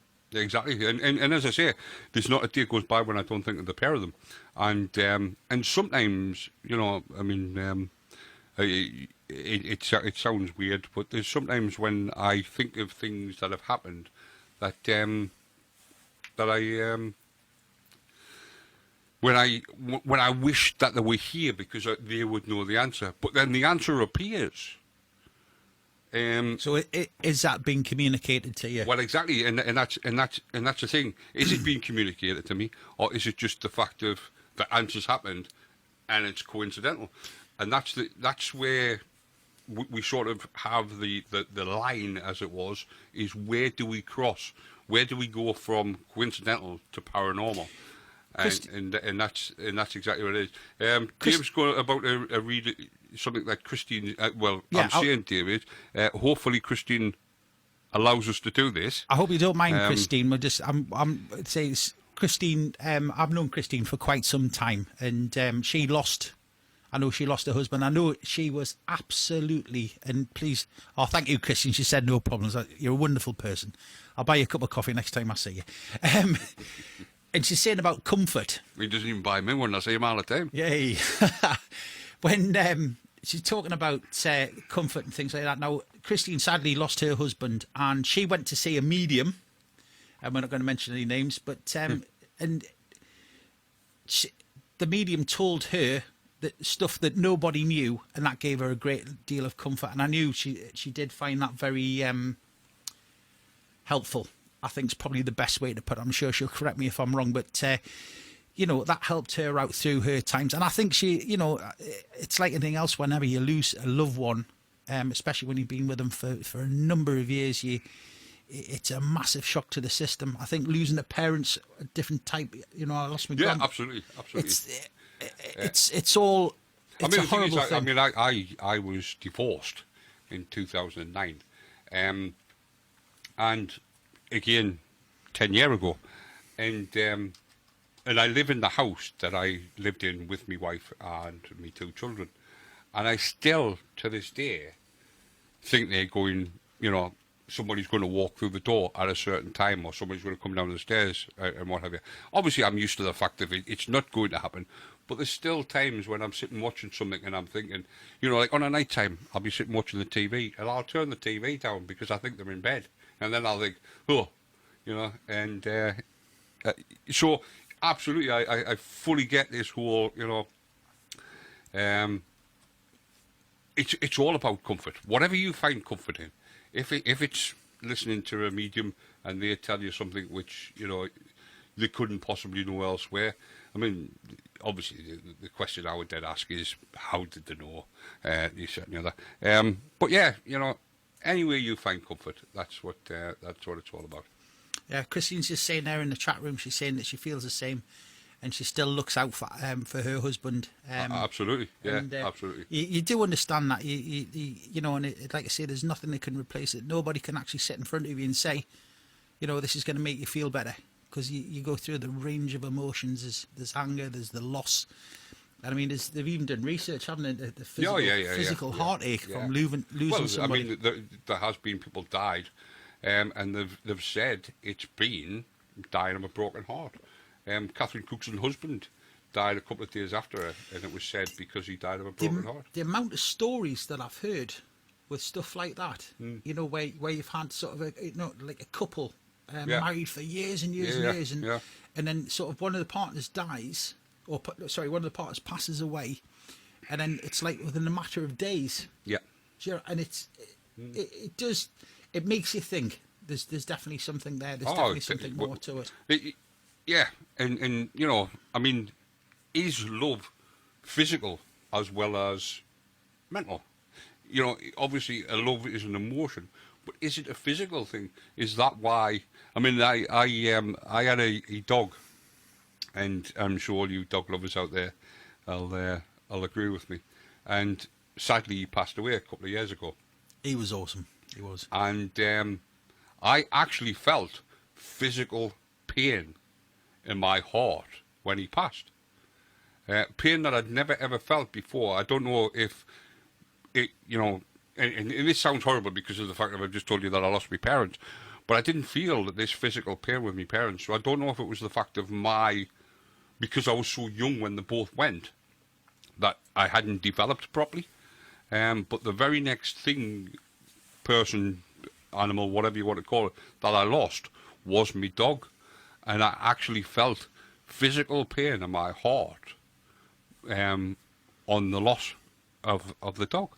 And I don't care what anybody says, they're part of your family. I mean, I've got a Jack Russell now, and he's absolutely, you know, I love him as much as I love my children. You know, and if you knew how much I love my children, I mean, I could tell you a story, but whether it's, well, I haven't said that, it's 10 to 1 in the morning, so it is quite late enough to tell you the story, but it doesn't exactly paint a very good picture of me. But anyway, we're talking about love of your children. I actually stood at the head of the bed whilst I was still, which is probably the reason why I'm not married anymore. I stood at the head of the bed not long after both my children were born, and as I say, this is definitely not going to make me sound very nice. Actually wanting my wife at the time to stop breathing so that I could have my children to myself. You know, so very, very selfish thought that I wanted somebody I to think pass away you've got to put in. so that I could then have my children and myself. You've got to say the thing is, though, I think that's like, I mean, there's a song about, wasn't it, the power of love, Yeah. and I think that it's one of them situations where you don't understand. I think you don't know what you've got until it's gone. If that makes sense. Absolutely. It's Yeah, nice to absolutely. recognise you've Yeah. got that sort of strength of feeling and stuff like that. But again, Yeah. it's Yeah, absolutely, yeah, definitely. But anyway, enough of bringing everybody down getting a and bit talking deep about there. death and what have you. I tell you what, Paddy. Just if I just going back to what you were talking about before. Yeah. What I've done is I've gone into the Ambron Radio Ambron Radio Facebook page. Yeah. And what I've done is I've popped a little bit of UFO. I was watching the television program last weekend. It was, and this footage is of a UFO, because we were talking about UFOs before, and I thought what we'll do is we'll pop this on, and I want people to go and have a look at it, to go and see sort of what you think of it, what you could explain it as. And sort of bring it up as a bit of a discussion topic for the next show, I think. Yeah. If that's all right. Yeah, So what I've done is, guys, I've put it on there. What I'm going to do is I'm going to monitor that, and I'll obviously watch out for comments and stuff like that. And what we'll do is if you do comment on it, we'll obviously read your comments out as well, providing we can, with some description. All right, but please. Get on our Facebook page. It's Ambron Radio. That's AMBRON Radio. Get yourself on there, like the page, and then have a look at it and see what you think of this footage. Because I think this footage, personally, is some of the best footage I've ever seen. Yeah, I mean, I hadn't seen it before, because I don't watch them sort of stuff. It's not that I don't watch them because I just don't watch them. I've just got no interest. When I watch TV, I like to lose myself into the TV. So that's the reason why I like the likes of Star Trek, Red Dwarf, that sort of stuff, because I like to lose myself into TV. Don't get me wrong, massive fan of true crime. If fan's the right word to use, it's not like I'm sitting on the sidelines with me cheerleader uniform on, jumping up and down and waving my pom poms and let's kill some more. That's maybe fan is probably the wrong word, but I'm definitely an enthusiast of true crime. So them tends to be the type of stuff that I watch. So I don't tend to watch this sort of stuff, but Dave has showed me the clip, and yeah, it. I think it's a wonderful bit. It's very, very interesting. Now, my mind instantly went to a couple of things. Hold on, don't say them though, Paddy. Because I'm not going to. Save it for the show. A couple of things that I thought it could be, because as I said, my mind instantly goes for this is something else, and that's exactly what my mind did, but was I right? Was I wrong? Let's find out. It's going to be interesting to see if we can get like a load of different opinions and things on it as well. So if you kind of you get 5 minutes, go across and have a look at it on the Ambron Radio page on Facebook, and leave a comment. Say hello, even. Let us know you're out there. Yeah. It's nice. It's nice when people get in touch. I mean, there's currently 1,200 of you listening to this show, which is great. But there's only one other person in the chat room, and nobody's rang us. So either we're very, very interesting, and you just like to hear us waffling, or it's a strange scientific experiment. Yeah, exactly. or Planet 9 has already hit, and we're all dead, and therefore it doesn't really matter. But anyway, so this I think we've killed off space. I think we need to move on to other things. So one of the biggest conspiracy theorists, or theories, should I say, is 9/11. Everybody knows what happened on September the 11th, 2001. Very, very devastating. Devastated the whole world. It happened in one area, in a little, well, not a little city, but it happened in a city across the pond, and it devastated and pretty much has changed the way humans act since then. Sadly, to the detriment of some humans, the way they treat others. But definitely, it's definitely changed the face of human existence since that date. But it was all planned, because apparently there's conspiracy theories about it. And you know, it depends on what you believe. But one of the theories is the collapse of the building was not solely caused by the plane attacks, but also by explosives that were installed in the towers. The official report in the tragedy cites flaming debris from the burning skyscraper crashing into the 47th floor of Tower 7, sparking fires on several floors. The heat generated brought the tower down, including the National Institute of Standards and Technology, making it the first steel scraper in the world to collapse because of fire. See, So that's the official Paddy, line. I've got to be honest with you there. I mean, conspiracy theories and all that jokes aside and stuff like that. The World Trade Center building number 7. When I was on holiday at the time and I watched this. You weren't in New York. No, I wasn't. It seems to be. If I go away, is it something? Everything seems to happen on the time you go away on holiday. if I go away on holiday, guys, just please wait. No, seriously, I was actually. Aye, make sure you check where he's going. Yeah, I was actually on holiday. I was actually in St Lucia at the time, and I watched it live on the television, same timeline. The unfortunate thing for me was when I was there was a lady who was actually staying in the hotel who'd been married the day before, who worked at Morgan Stanley, Dean Witter. Right. And obviously she was watching her work colleagues, panicking, etc. Is the only way I can describe it. And the heart-wrenching cries that this woman let out was absolutely unbelievable. And it's ingrained on the back of my head. It's one of them situations. You know where you were when JFK was killed. Not born. Yeah, not born yet. But you hear people talking about where we when Freddie died, Elvis, etc., etc. You hear that. But the one thing for me that sticks out in my mind was, as I was sitting in this glorious, beautiful place, red hot day, watching this massive television, one of the guys sitting with us, when the building started to come down, there was just 5 or 6 guys. All the sort of women were down by the beach or down by the pool or whatever, and all the blokes were sat around there. And one of the guys was a structural engineer. Right. Who was sat there. That actually brings me on to what I'm about to say, but And when Building 7 went down, he sat there and he was sitting shaking his head, and it was like, there's no way that could have happened. There's no way that was a controlled explosion. He was utterly convinced. And I've got that. Obviously, I'm not a subject matter expert. I know nothing about buildings. If you'd seen some of the brickwork I've done in the past in gardens and stuff, you'd understand that. But this guy was adamant that this was a controlled explosion. Well, top engineers from University of Alaska in 2016 said exactly the same. This could not have been caused by office fires.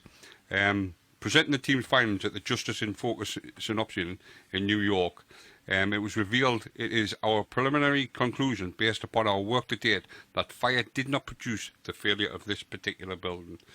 So this verdict obviously stoked lots of conspiracy theories about, explosions, controlled explosions, whatever. However, there is no evidence to support such a theory. Yeah.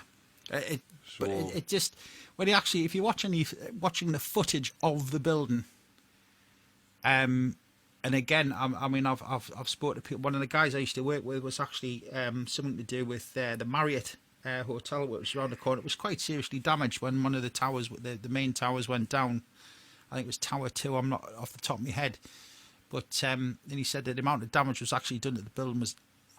He said it was amazing. It wasn't knocked flat, to be fair. Yeah. But he said, there's something about. There's something about it, isn't there? I think. I don't know. Could be wrong. I going back to the old non-belief and what have you, I don't believe in conspiracy theories. So no, I believe that Al-Qaeda actually did fly airplanes into the tower and collapsed them. But we going back to the planes, Conspiracy theorists have always questioned why the US Air Force did not intercept any of the 4 hijacked planes. They claim that the then US Vice President Dick Cheney ordered the military to stand down and not to intercept. Was there not an interesting piece of information about that, though? Apparently, he couldn't give that executive order because of Yeah, because of the president. Sorry, I'm shooting you you're down. obviously jumping ahead of me. Yeah, but no, it's fine. It's fine. But that's exactly what happened. The official reports claim that the highly unusual multiple hijacking with on-board violence, and he wasn't able to give that particular command. Because it would have meant scrambling planes to hit all 4 aircraft at the same time, and therefore that's only a presidential order that can give that. As the vice president, he can't. The only way he could actually give that order is if Bush, who was the president at the time, was actually on one of them aircraft, and that's the only way that he would have been able to give that that order. So that's exactly what you say. The attack on the Pentagon. Theorists have repeatedly questioned how an amateur pilot was able to fly a commercial plane in a complicated maneuver and crash it into the headquarters of the world's most powerful military 78 minutes after the first report of the possible hijacks without leaving any traces. Based on this question, they claim that instead of a Boeing 757, the Pentagon was in fact struck by a small missile or unmanned drone or even a significantly smaller aircraft. However, it has been confirmed that Flight AA77 did hit the Pentagon. The theorists shifted their focus, however. This is exactly what I was saying before about the conspiracy. You tell them something, they instantly move the goalpost.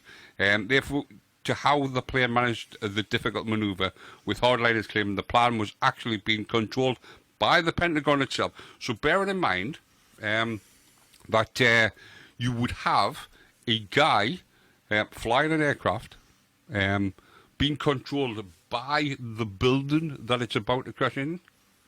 Christine's asked a question. She said, so why didn't they get George Bush to give the command? I think he was out of... He was George Bush didn't actually find out about until the plane had struck the... Was he not in a school or something? He was reading a story in a school, and whether it was an executive decision was decided not to contact them, whatever. But he didn't actually, or the length of time it took to get the message to him or something. Obviously, I don't know. I wasn't there. But he was told after the first plane had struck. And if you see the footage, he did absolutely amazing. Because let's face it, if somebody whispers in your ear to say an aircraft has struck a building, killing thousands of people, he did have that look on his face. Your natural reaction would be like, what? He did sort of go, oh. And he was sitting in front of kids and he carried on and finished the story and then said goodbye to the kids and calmly walked out of the building. So you've got to give him more credit. I mean, regardless of how you thought about Bush, God rest his soul, you've got to give him credit for that.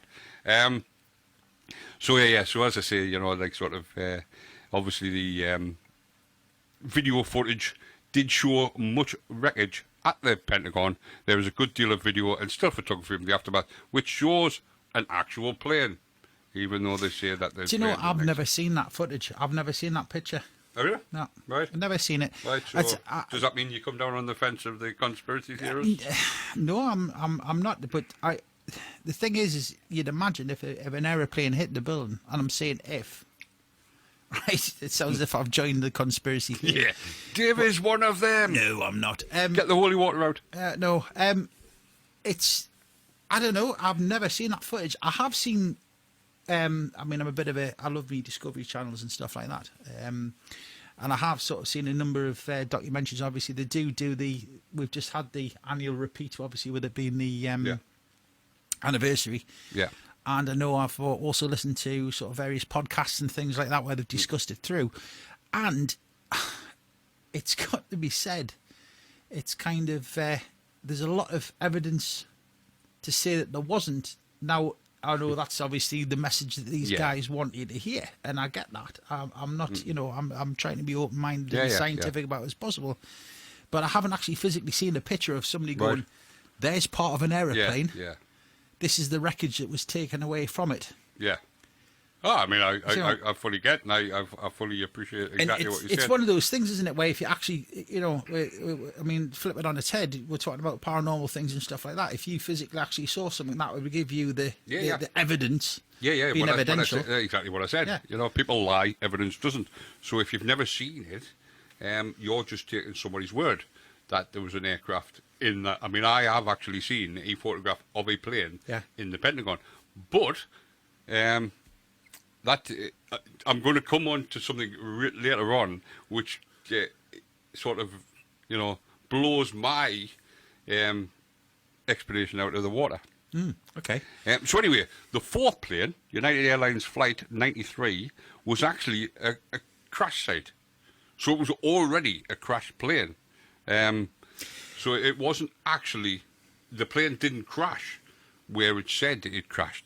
The actual crash had already happened, and aircraft debris was already in that place. Is this the one where there's a conspiracy theory about the fact that they thought that everybody was actually bought off the aircraft, and there was the telephone calls? Well, there's that, but Yeah. there's also the claim that instead of it actually crashing, it was disintegrated by a missile. Right. Okay. So that's the reason why there is no United Flight 93. This has been refuted by official photography that show the full wreckage and recording of the pilot's voice confirmed that there had been a passenger involved when hijackers had attempted to take over the aircraft. Because this is the one, obviously, where the... But they were on the telephone to their loved ones. Yeah, weren't they? exactly. Yeah, exactly. And so, as I was saying before, I have seen a photograph. You're saying you haven't seen a photograph of the Pentagon. I have actually seen the photograph. However, this is what conspiracy theorists would say to me because of the fact that I've seen the photograph. The planes were all holograms. Oh, right. Okay. None of the planes actually existed. Now, among the most absurd claims made by conspiracy include the planes were not real. They suggest that the planes that hit the Twin Towers and the Pentagon were missiles surrounded by holograms that were made to appear as planes. So therefore, the missile that hit the Pentagon was actually a hologram. There is, because I had heard, or I had read somewhere, I think it was actually Reddit, and somebody was actually saying that one of the aircraft had strange, I think it was a bulge on the fuselage or something like that. Yeah. So the fuselage was different to a standard normal aircraft. And that was, I believe, was the second aircraft that hit the tower, the second tower or first tower. I can't remember which tower it was. But anyway, they said that it wasn't a standard aircraft and that they thought it might have been a remote control one. That's one of the theories that I'd actually seen. Yeah, absolutely. Well, I mean, the final theory is that it was an insurance scam. One theory revolves around New York property tycoon Larry Silverstein, who purchased the entire complex on a 9-year lease 6 months prior to the attacks. The deal was worth $124 million, or £96, but he is said to have walked away with $4.5 billion, or £3.2 billion, after taking out a huge insurance claim following the tragedy. Now, sorry, Paddy, just to interrupt there. Is this not got anything to do with the one where there was supposedly the gold that was actually in? There was actually the gold in the. It was actually in the building. I think it was. Somebody had said there was loads of gold and stuff like that. Yeah. We've got a caller. Apparently, we've got a caller. So let's hear who it is. Hello. Hello. And who might this be? It's Christine. Hello, Christine. Hello. I Hello. thought I'd give you a ring. Yeah, you Instead of sick of preaching typing. on here. Yeah, your fingers must be burning. You've been typing away like mad. Fantastic. Well done. No problem. So what are you going to tell us about? I'm not coming to tell you anything. I'm just coming to see if anybody out there wants to join with. Well, exactly. Ring you I mean, and talk to you. there's plenty of people out there because currently we have like 1,100 people listening. But, I think they're all shy.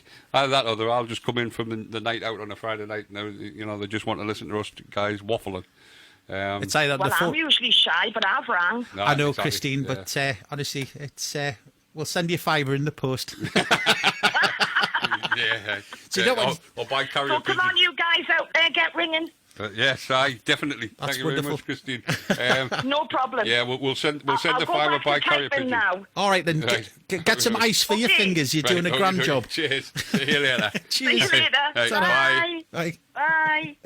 So as Christine says, come on, guys, get your fingers working and get dialing them. I'll tell you what them numbers. Tell you what we'll do, Paddy. We'll give you because I mean we're just inside the last hour now. So what we're going to do is we'll give you the website. All right. So it's ambronradio.webradiosite.com.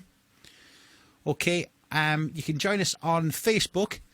We've got the Facebook page open there. That's Ambron Radio, and the telephone number is 01207 795 005. If you want to text us, just even say hello. Just let us know that you're listening, where you are. We'll give you a shout. Okay, it's 60777, and you start your text off with 89MX4. All right, get in contact with us, and I feel a right twit. oh, bless you, Christine. No, not at all. You wanted to it. twit is what I feel. We'll have you back on again, Christine. Don't worry. But next time we'll have you in the studio, I think. But never mind. You'll actually be part of the conversation next time. She's probably just going to shut her computer off now, but never mind. exactly, But please, yeah. guys, come on, guys. We're friendly. We're not going to bite. Get in contact with us. So that's 9/11 there. Now we're going to probably the most controversial conspiracy theory out of there. The McCanns. Did the McCanns murder their child? Now I'm a firm believer that they didn't. Yes, what happened? They shouldn't have. They shouldn't have left their child alone, etc. But I don't believe they actually murdered them. Now, I know people are now chucking stuff at the computer because I know this is a very passionate subject. But again, going back to what I was saying, people lie, evidence doesn't. The evidence does not point towards the McCanns committing the crime. Now, I know there's a story or a post or something going around where this woman lists all these things. I think it's like 40 odd different things, and it's to do with the questions that were asked, the dogs, the blood found in the room, and this, that, and the other. The DNA that was found in the car that they didn't hire until days after Madeleine went missing, and this, that, and the other. And it's really sad. Obviously the young girl went missing, and, it's devastating. And, poor Kate and Jerry, yeah, they're not the most likable people. I fully get that.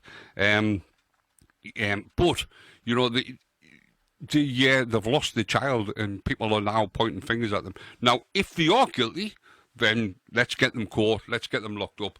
That's exactly what we want. But I personally, and the evidence does not point towards their guilt. So let's have a look at what people are saying. So just to, if you've been living under a rock for the last 20 years, just to fill you in on what actually happened. Back in 2007, the McCanns went on holiday to Portugal. Is it Praia da Luz? Is that how you actually say it? Or Praia da Luz, or whatever? I don't know. It's in Portugal. You're asking the wrong guy there. They went on holiday in May of 2007. But on the 3rd of May, the young girl went missing. While her mum and dad, Kate and Jerry McCann, enjoyed dinner with friends at a nearby ocean club, both Kate and Jerry had checked on Madeleine and the twins, because they're all in the same room, every half an hour. But then a friend went to check at them at 9:30, but he didn't actually go into the room. He just listened at the bedroom door. And now, I don't know what you can hear from a sleeping child, but apparently he just listened at the door. But it's unclear when exactly Maddie went missing. They believe it was somewhere between 9 and 9:15, but she wasn't actually discovered missing till 10 p.m. So I don't know how they actually worked out that she went missing at 9, or between 9 and 9:15, if her parents didn't. So that means this guy, Matthew Oldfield, who checked on them at 9:30, according to what people are saying about her going missing between 9 and 9:15, she was already missing. So he obviously did a very good job of checking up on her, didn't he? I've see this. I know there's umpteen theories out there about this, and I know you're going through them and stuff like that. But I mean, for me, it's kind of.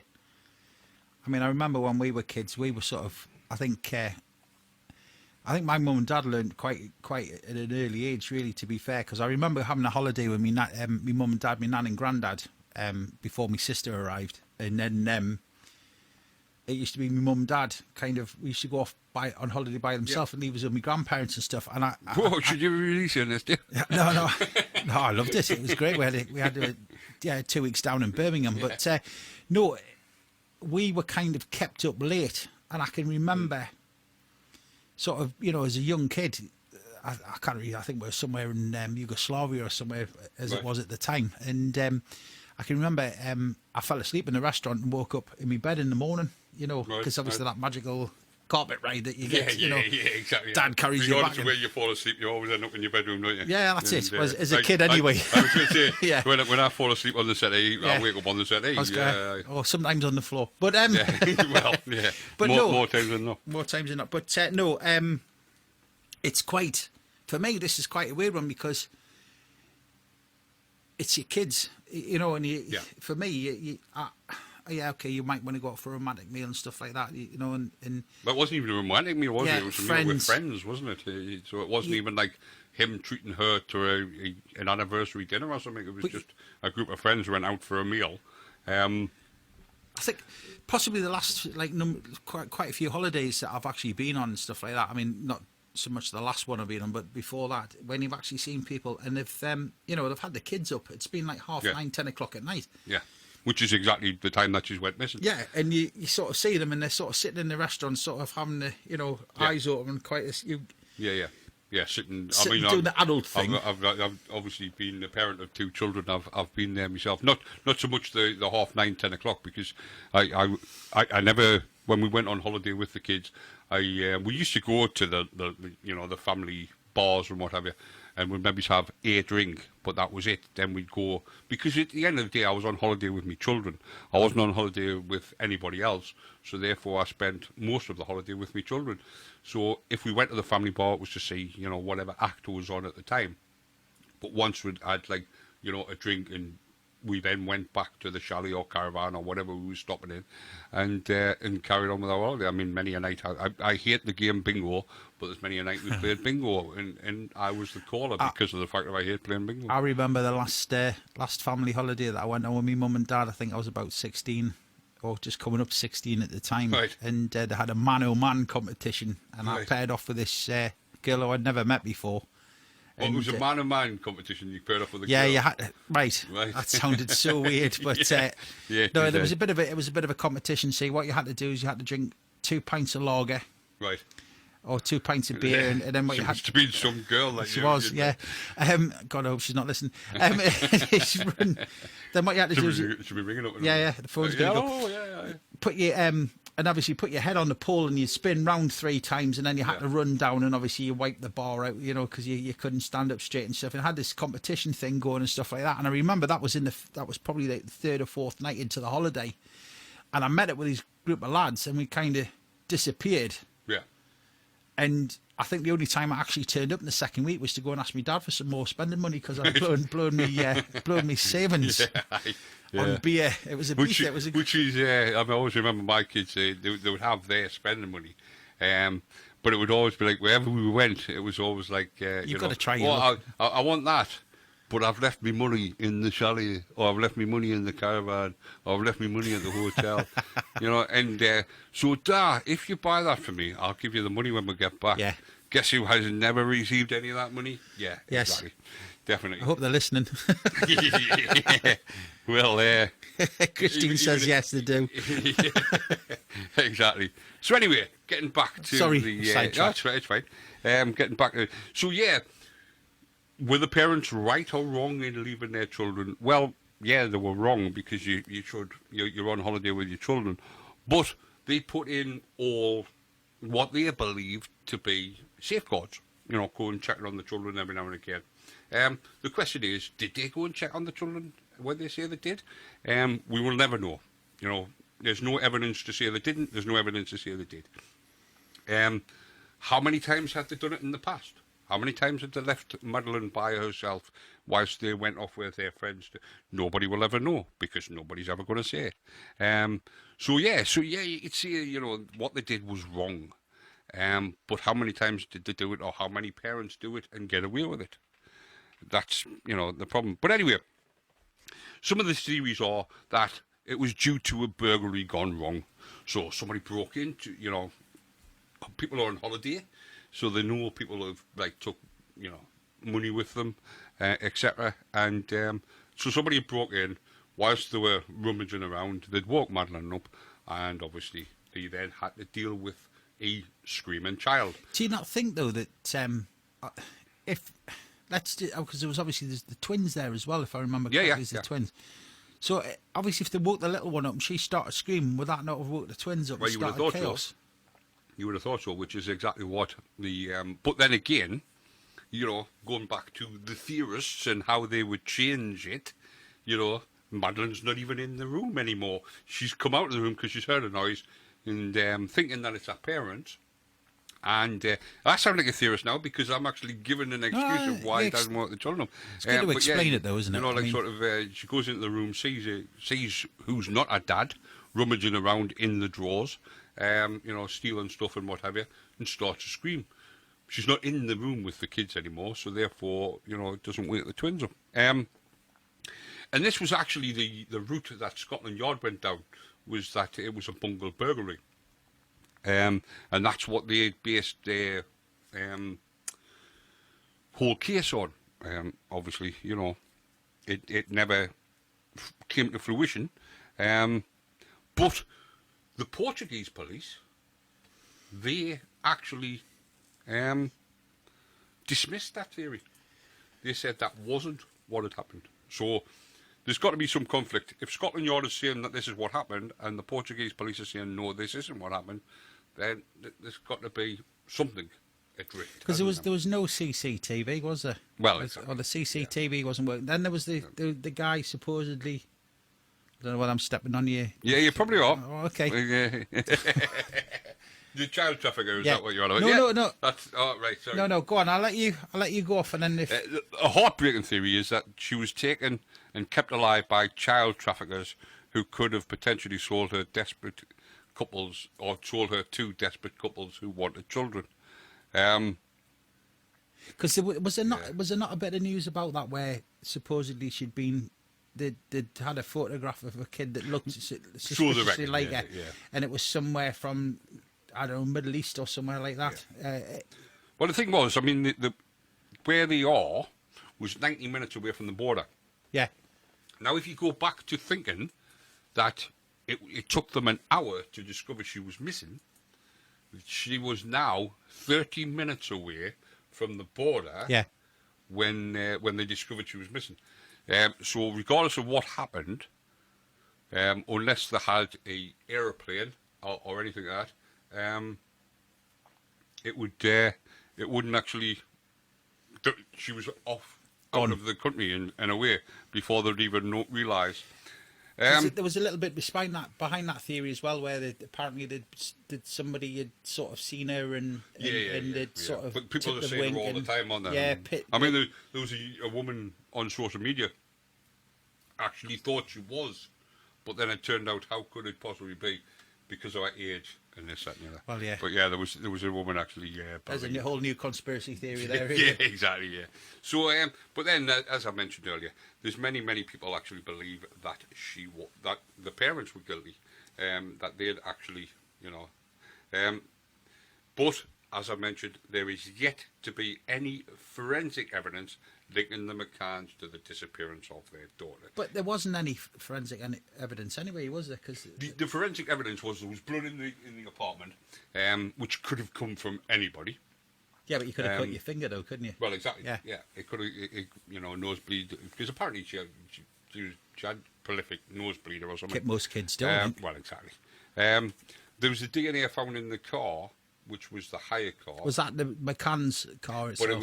But it was what you call it. It was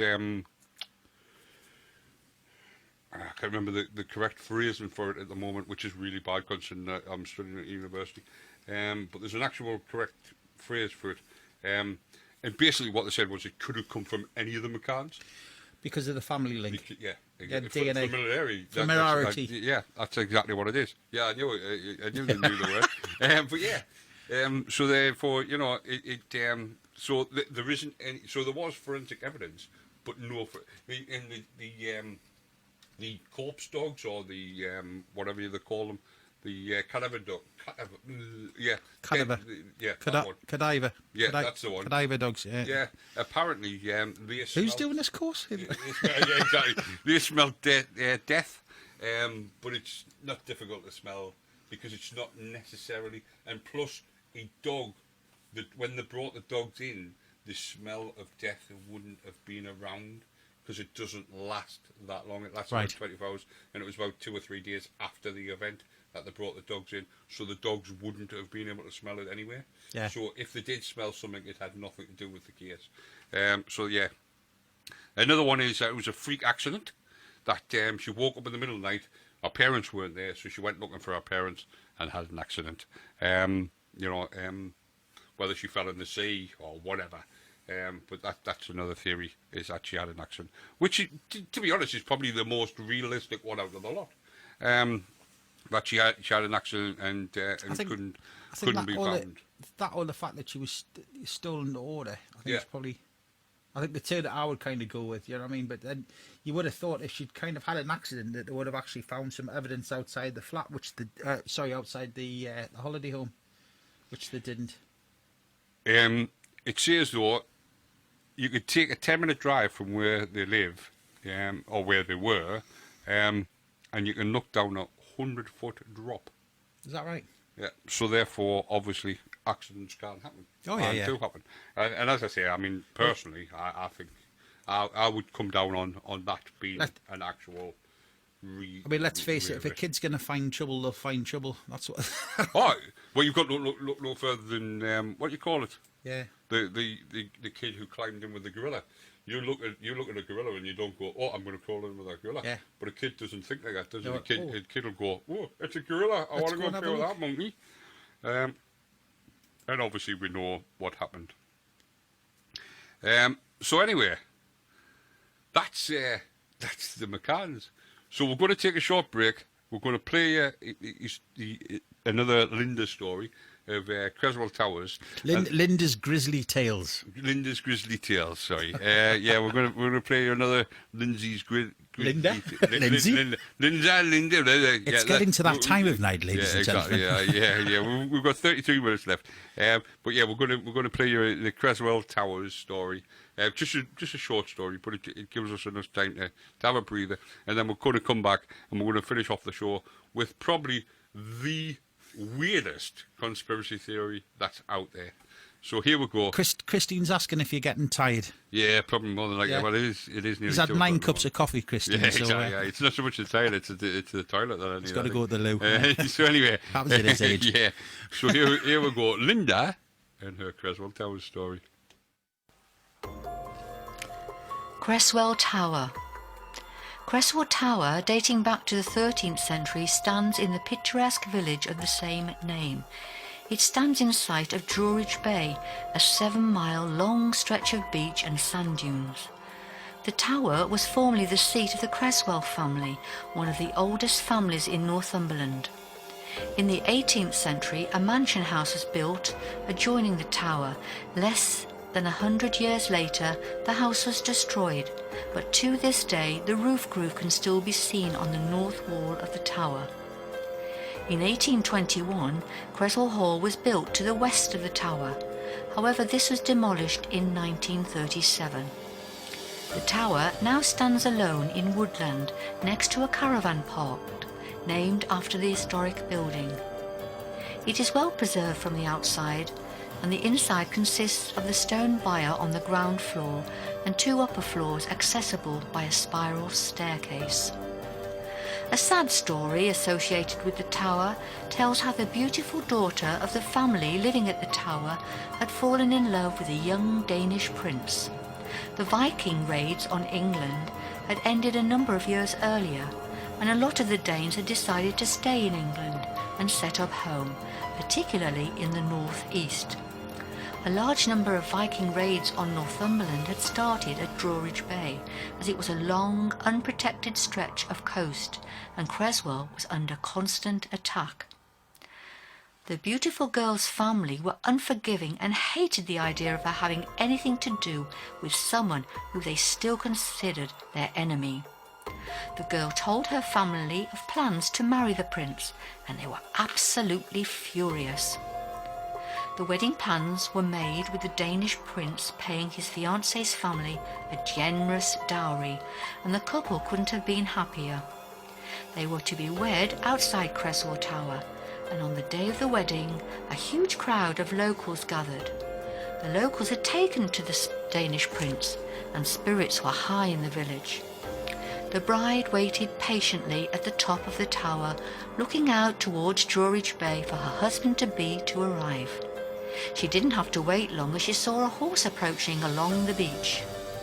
However, her joy turned to horror in an instant as she saw her 3 brothers emerge from the sand dunes, unaware their sister was watching, and attack the prince. One of the brothers stabbed him with a spear, pushing the point upwards into his heart. The prince slumped forward in his saddle as the horse galloped towards the tower. He fell from the horse, and his ankle got caught up in a rope. The crowd cheered as the horse approached, but as the horse got closer, the crowd were horrified to see the prince being dragged along behind his horse. Some of the onlookers managed to calm the horse down and free the prince from the rope. He was dead. The tragic news was shouted up to the top of the tower, and the horrified girl was beside herself with grief. Whether she fainted or decided she couldn't face life without the man she loved is unknown, but she fell from the top of the tower to her death. These days, the tower is a roofless ruin, covered in ivy and surrounded by weeds and woodland. It is said that to this very day the girl's ghostly form can occasionally still be seen gazing out to sea from the tower roof. The spirit of the Danish prince is not seen, but is often heard, a single blood-curdling scream of agony coming from the sand dunes at Drawridge Bay, followed by the pounding of horses' hooves.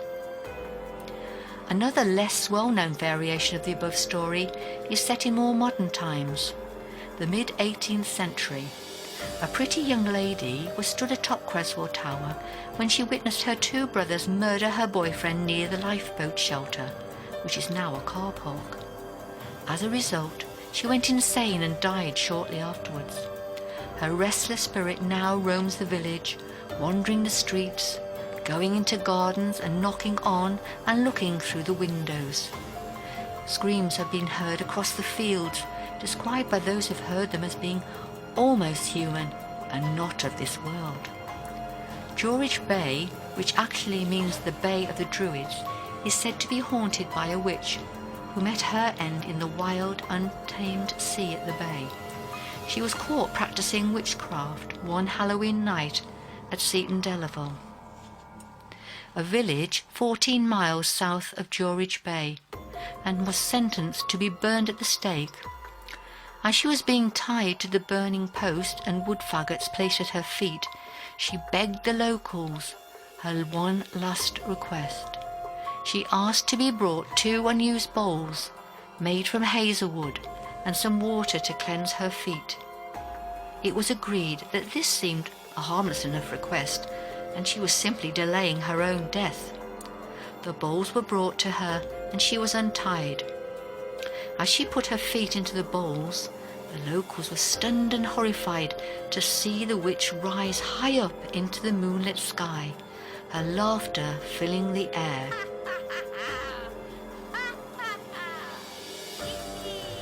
She headed north, but as she flew over Drawridge Bay, one of the bowls fell from her foot, and the witch fell from the sky into the crashing waves, where the sea took her life. People have reported seeing a figure walking out of the sea at dusk, then vanish before their very eyes. I hope you enjoyed this story. It was taken from the book written by Rob Kirkup, Ghostly Northumberland, and is available at all good bookshops. It was first published in 2008 by the History Press. So there we go. There's Linda and her grisly tales. So as I say, we've got half an hour left. Well, 25 minutes left. So if you want to call us, it's 01207 795 005. Or if you just want to send us a text, 60777. But you must start your text with 89MX4. And just let us know. I mean, we were going to discuss loads, but we seem to haven't been able to get away from the conspiracy theories. But that's fine. Because we have more shows, which obviously we'll advertise, so that's another reason why you should. Follow us on Facebook, Twitter and Instagram. So just look for Amber on Radio on any of them, and you'll be able to follow us on Facebook, Twitter or Instagram. So there you go. So we're going to finish off tonight with which I think is the weirdest conspiracy theory of all time. And we'll start off, there's actually two parts to this. So we'll start off with the one that probably a lot of people have heard of, and it's that Paul McCartney is dead. Back in 1960, was it 66 that he had an accident, or was it 67 that he had an accident? Was it supposed to be a car accident? Yeah, it was early 1967. There was a rumour circulated in London that Paul McCartney had been killed in a traffic accident while driving along the M1. Well, if you drove along the M1, I'm surprised. Yeah. On January the 7th. Apparently he was decapitated. They've had photographs, haven't they, where they've actually showed photographs of supposed, for obviously on the conspiracy sites and stuff. Yeah. They've actually shown the photographs, and I found this quite interesting. Obviously, having an interest in photography, and they showed you, and it's kind of. It's a really interesting photo. Again, I haven't seen the original, so you don't know whether they've been manipulated or not. But there is a distinct difference between obviously the information they're supplying. Would lead you to believe. Oh yeah. You know. Yeah. He was replaced because obviously due to the success of the Beatles, and it was the early days and stuff like that. I mean, I don't know whether my mum's listening, but because she's a huge Beatles fan. Yeah. And you know, I believe she used to go and see them back in the day, you know, but there was a kind of a distinct difference between the two on the theories that I've read about. Yeah. Well, I mean, one of them is the Abbey Road cover, which is 50-year-old this year. And it's the way they're walking across the zebra crossing. The first one is John, who's dressed all in white, and they say that represents an angel. Ringo then follows all in black, so therefore he represents the Undertaker. Right at the back is George, and he's all in denim, but he represents the gravedigger. But in amongst them is Paul, and he's sort of dressed as a corpse, shall we say? He's got no shoes on. He's out of step with them, and he's wearing obviously I've never heard this. Yeah. I've never heard it. Yeah, but that's apparently what the Abbey Road. So obviously, if Paul's dead and he's been replaced, then the person that they replaced him with, is obviously the corpse. Also, and this is where conspiracy theorists really, really dig deep. All right, go on. If you look at the Volkswagen Beetle, it's a look on his face here. I can tell somebody's coming. If you look at the Volkswagen Beetle on the photograph of the Abbey Road cover, so. If you've got the album, look at your Abbey Road cover. If you haven't, Google Abbey Road LP right, cover. Hold on, I'm gonna have a go here. What is it? So hold on, we'll get it up in the studio. To the left of the picture, there's a white or cream VW Beetle. Right, hold on, here we go. That one. Yeah. Yeah. If you zoom in on the registration number of the Beetle. Oh, that's not a good photograph to do that too. Hold on, let's have a.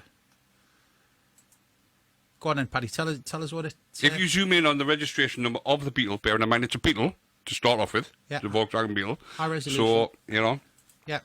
if you look at the registration, part of the registration is 28IF. Right, hold on, I'm struggling to do that. Oh, there we go. Oh. I can't see that. It's too.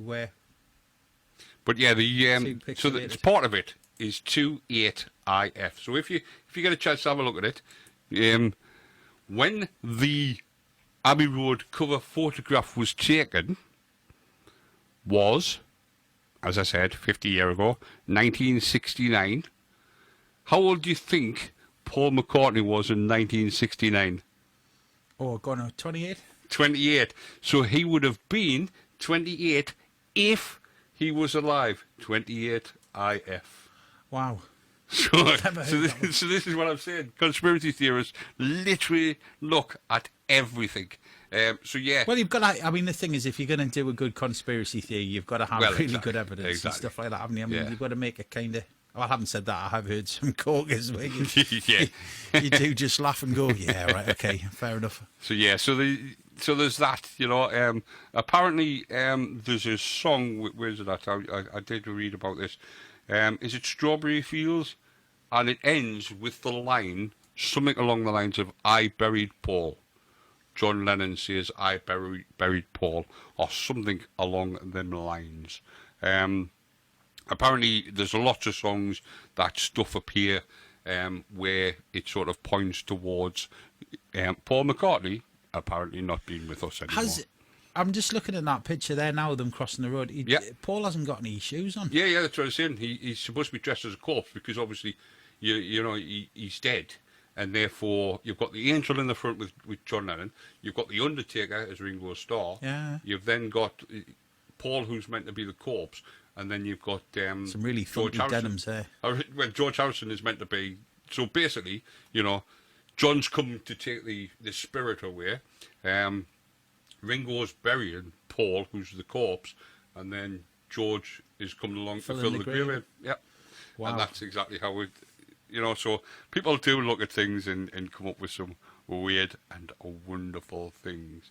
Now, Revolution 9, so if I play this, will it come through? We should do. Right. Well, on where are we? Just there's a couple of clips from the song Revolution 9. So this is what is played if you play it forward. Number 9. I don't think that's not very good. No, it's not.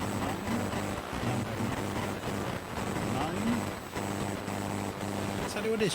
Tell you what it is, Paddy. We'll try it on another computer. If you just give us 2 seconds, we'll set that up on. Yeah. 9. Number 9. So basically, what's happening is the guy is saying number 9. I can hear the number 9. Just Yeah. Is that it there? That one. Is that the there? Yes, I believe it is. Yes. If you go down, there's a. Right.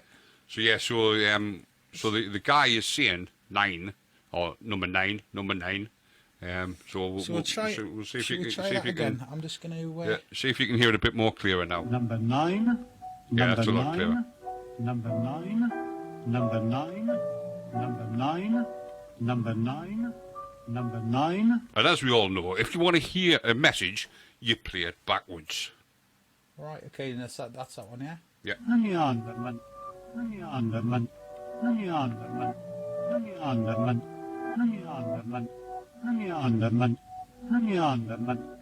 what he's actually saying, if you didn't hear it, is turn me on, dead man. Or at least that's what they're saying Got it. that he's saying. Right. I tell you what, Paddy. Can we listen to that again? Yeah, I'm yeah, gonna of see. course. Hold on. Let's have a bit fiddle here with the.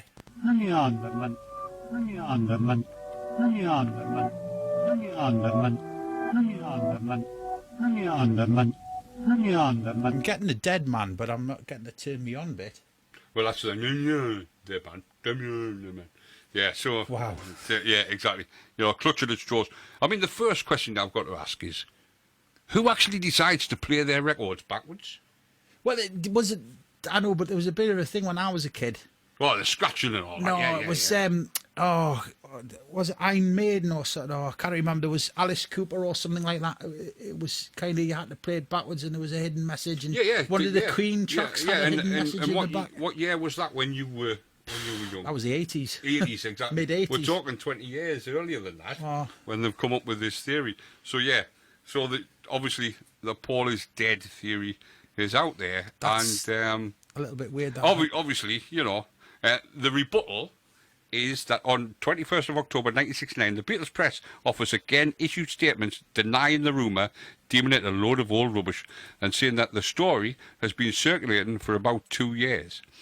We get letters from all sorts of nuts, but Paul is still very much with us. On the 24th of October, BBC radio reporter Chris Drake was granted an interview with McCartney at his farm. McCartney said that the speculation was understandable given that he normally did an interview a week to ensure he remained in the news, but as he gone away into the farm just to sort of like spend some time with his wife and child, Linda and what's his daughter called? Stella McCartney. So he'd obviously sort of gone off into spend more time with them.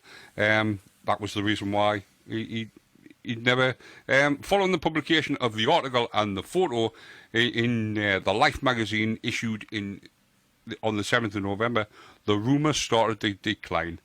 In the interview, McCartney was quoted as saying, "Perhaps the rumour started because I haven't been much in the press lately. I have done enough press for a lifetime and don't have anything to say these days. I'm happy to be with my family and will work when I work. I was switched on for 10 years and I never switched off.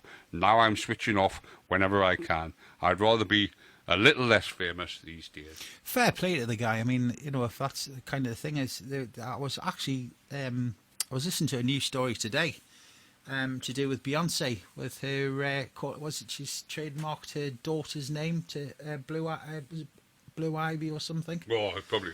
Something like that. I was listening to it was something. They're all doing weird stuff, aren't they? I was listening to it on the radio. It's like O.J. Simpson tried to copyright O.J. Oh yeah, okay. But and they had this. They were talking about it, and then the guys who were talking about it on the radio were actually then started talking about Stella McCartney, and they were saying about how Dad bankrolled her business. Yeah. But how now she's actually incredibly successful, and they were actually asking the question whether about being a child of a superstar. Right. And does that give you the entitlement? Does that give you, Yeah.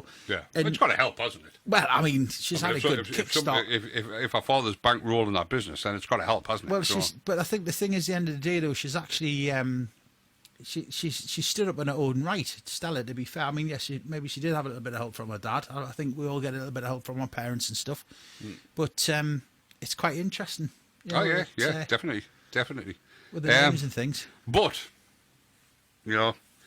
apparently, Paul's not dead.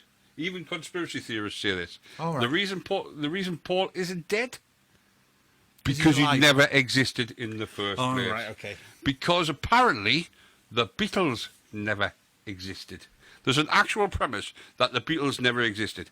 I hope my mum's not listening. And what all that money I've spent on all them records and they don't even exist. She'll be... But so Christine could hear turn me on, but not the dead man bit. Whereas you could hear the dead man bit, but not Sorry, the turn Christine, me on. I didn't have that page up at the time, but I got the dead man bit, but I couldn't get the... So there, between the two of you, you heard the full bit. There we go. Team effort a little bit. So this is the premise. This is not a joke. On this site, because there is an actual site, thebeatlesneverexisted.com. And it's like this site is here to expose the actions of those who exploited these young men and defrauded us, their fans. It is to defend the honour of everyone involved who did not take part in it willingly. It has become apparent to us in this extensive and painstaking research that there were never just 4 individual people known as John, Paul, George and Ringo who comprised one rock and roll band known as the Beatles and rose to fame as the world's first supergroup. For all intents and purposes, as far as we can tell, no such group existed. We're here to explore whether the original individuals themselves ever existed. So, as I say, Paul can't be dead because he didn't exist. And if so, what may have happened to them and by whom? Paddy's just brought a photograph up in the studio here, and I'm looking at it, and that is actually one of the photographs that I've seen, which was evidence for Paul actually dying and being replaced by a doppelganger, I think was the terminology used in the bit that I read. Yeah. But they're saying there's differences between his ears, his facial expressions, eyebrow thickness, eye sockets, etc. Eyes are closer together, etc. And it's quite an interesting. It's an interesting theory, put it that way. Yeah. Oh, it's interesting bedtime reading. Without a doubt. I mean, it's one of those things, isn't it? I mean, there's plenty of pictures on this this site which it said this is this and this that and the other. But there's lots of different things. Clones is one of the things. They reckon that they were cloned. So fake Paul is apparently what they call him. Fake Paul. Yeah. Thanks, Christine. Yeah. So but Excellent. they say they're clones, but if you know what a clone is, they can't be, because what they're saying is obviously Paul's died, so he's been replaced by a clone. Now a clone is something that's born of something. You remember Dolly the sheep, who was cloned, but she came from an embryo, so she came as a lamb and then grew up to be a sheep. I tell you what I have watched recently, which was on Netflix. It's a series called Black Mirror. I don't know whether you've heard of it, I've Paddy. heard of it, yes. Never seen it, but I have heard it. There's a one with Miley Cyrus on it, and she's playing a pop singer who's it's a bit of a sort of Britney Spears type sort of Disney sort of that pop princess style. Yeah. And it's sort of showing her that, and then it's an evil stepmother and stuff, and she's putting her on drugs, and she's got her under control because she decides to rebel and stuff, and then she's in a life support machine, and they keep her artificially, and it's kind of that conspiracy theory sort of thing going on, and sort of it was quite an interesting. Yeah. Oh well, that's the thing. It is interesting, isn't it? It's you do hear things, and they are quite interesting. I mean, as you say, people's minds. You look at photographs. Now, I would look at a photograph of me, and I'd look at a photograph of me when I was 20. And there's probably some distinctions, apart from the fact that I had hair. Yeah, that's true. I've seen that one. There will be distinctions and there will be differences. Because people age, their facial features change to not like excessively, so that you don't look like who you were, but your skin wrinkles or stretches or things that happen, like broken noses. I mean, my nose is a completely different shape to what I was born with, because of the fact that I've had my nose broken twice. So it has got a little bit of a hook on it, and this, that, and the other.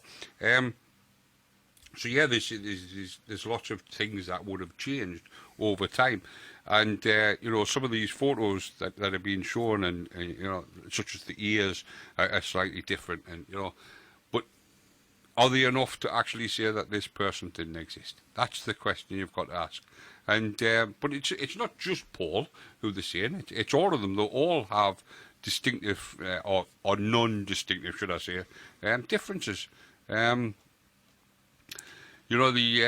therefore, a group as big as the Beatles didn't exist. But they are going to attract that type of conspiracy theory sort of. Of course you are, yeah. Without a shadow of a doubt. But if these guys didn't exist and they were all clones, then there must have been really good clones, because they came up with music like this.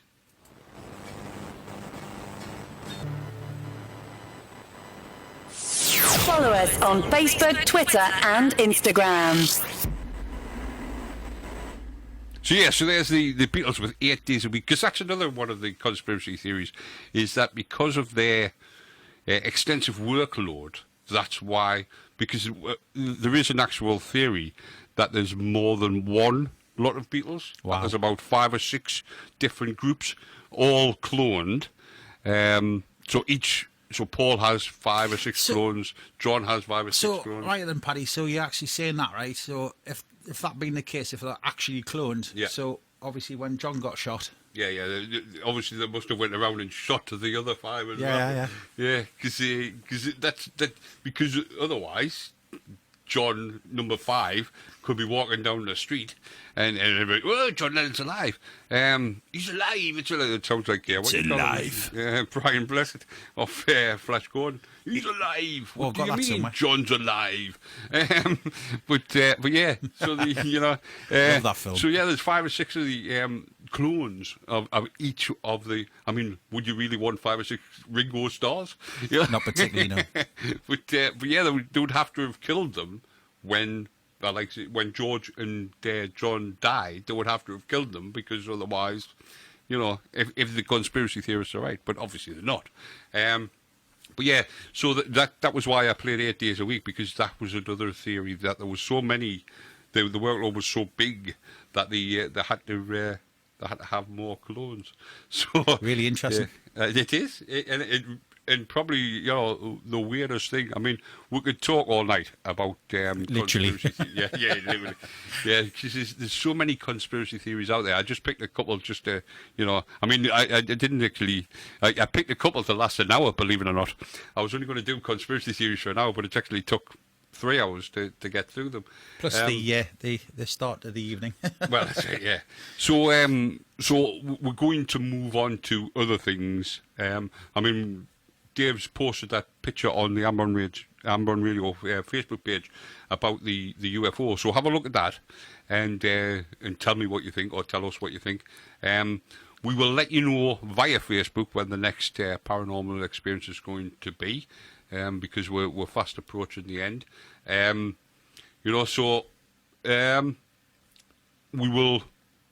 probably, the way it's going, we'll probably come up with a subject for the next one. I think From the list of paranormal, because as I say, 4 hours we've spoke about conspiracy theories. But guys, seriously, if you're out there and we know you're listening, send us a message. All right, get in contact with the show. It's 60777 and the text. And if you start your text message with 89MX4, so that's 60777, and start your message with 89MX4. Send us a message. Get in contact with us on the Amber and Radio Facebook page. Leave us a message, all right? And we'll give you a shout out. I think is probably the best thing. Yeah, definitely. And obviously, if there's any conspiracy theories that you know of, yes, let us know. Educate me. But we'll definitely be coming back. I mean, we're going to be talking about lots of ghost stories and stuff like that. There's lots of subjects we could discuss, and this is exactly what I said when we first thought about the paranormal experience.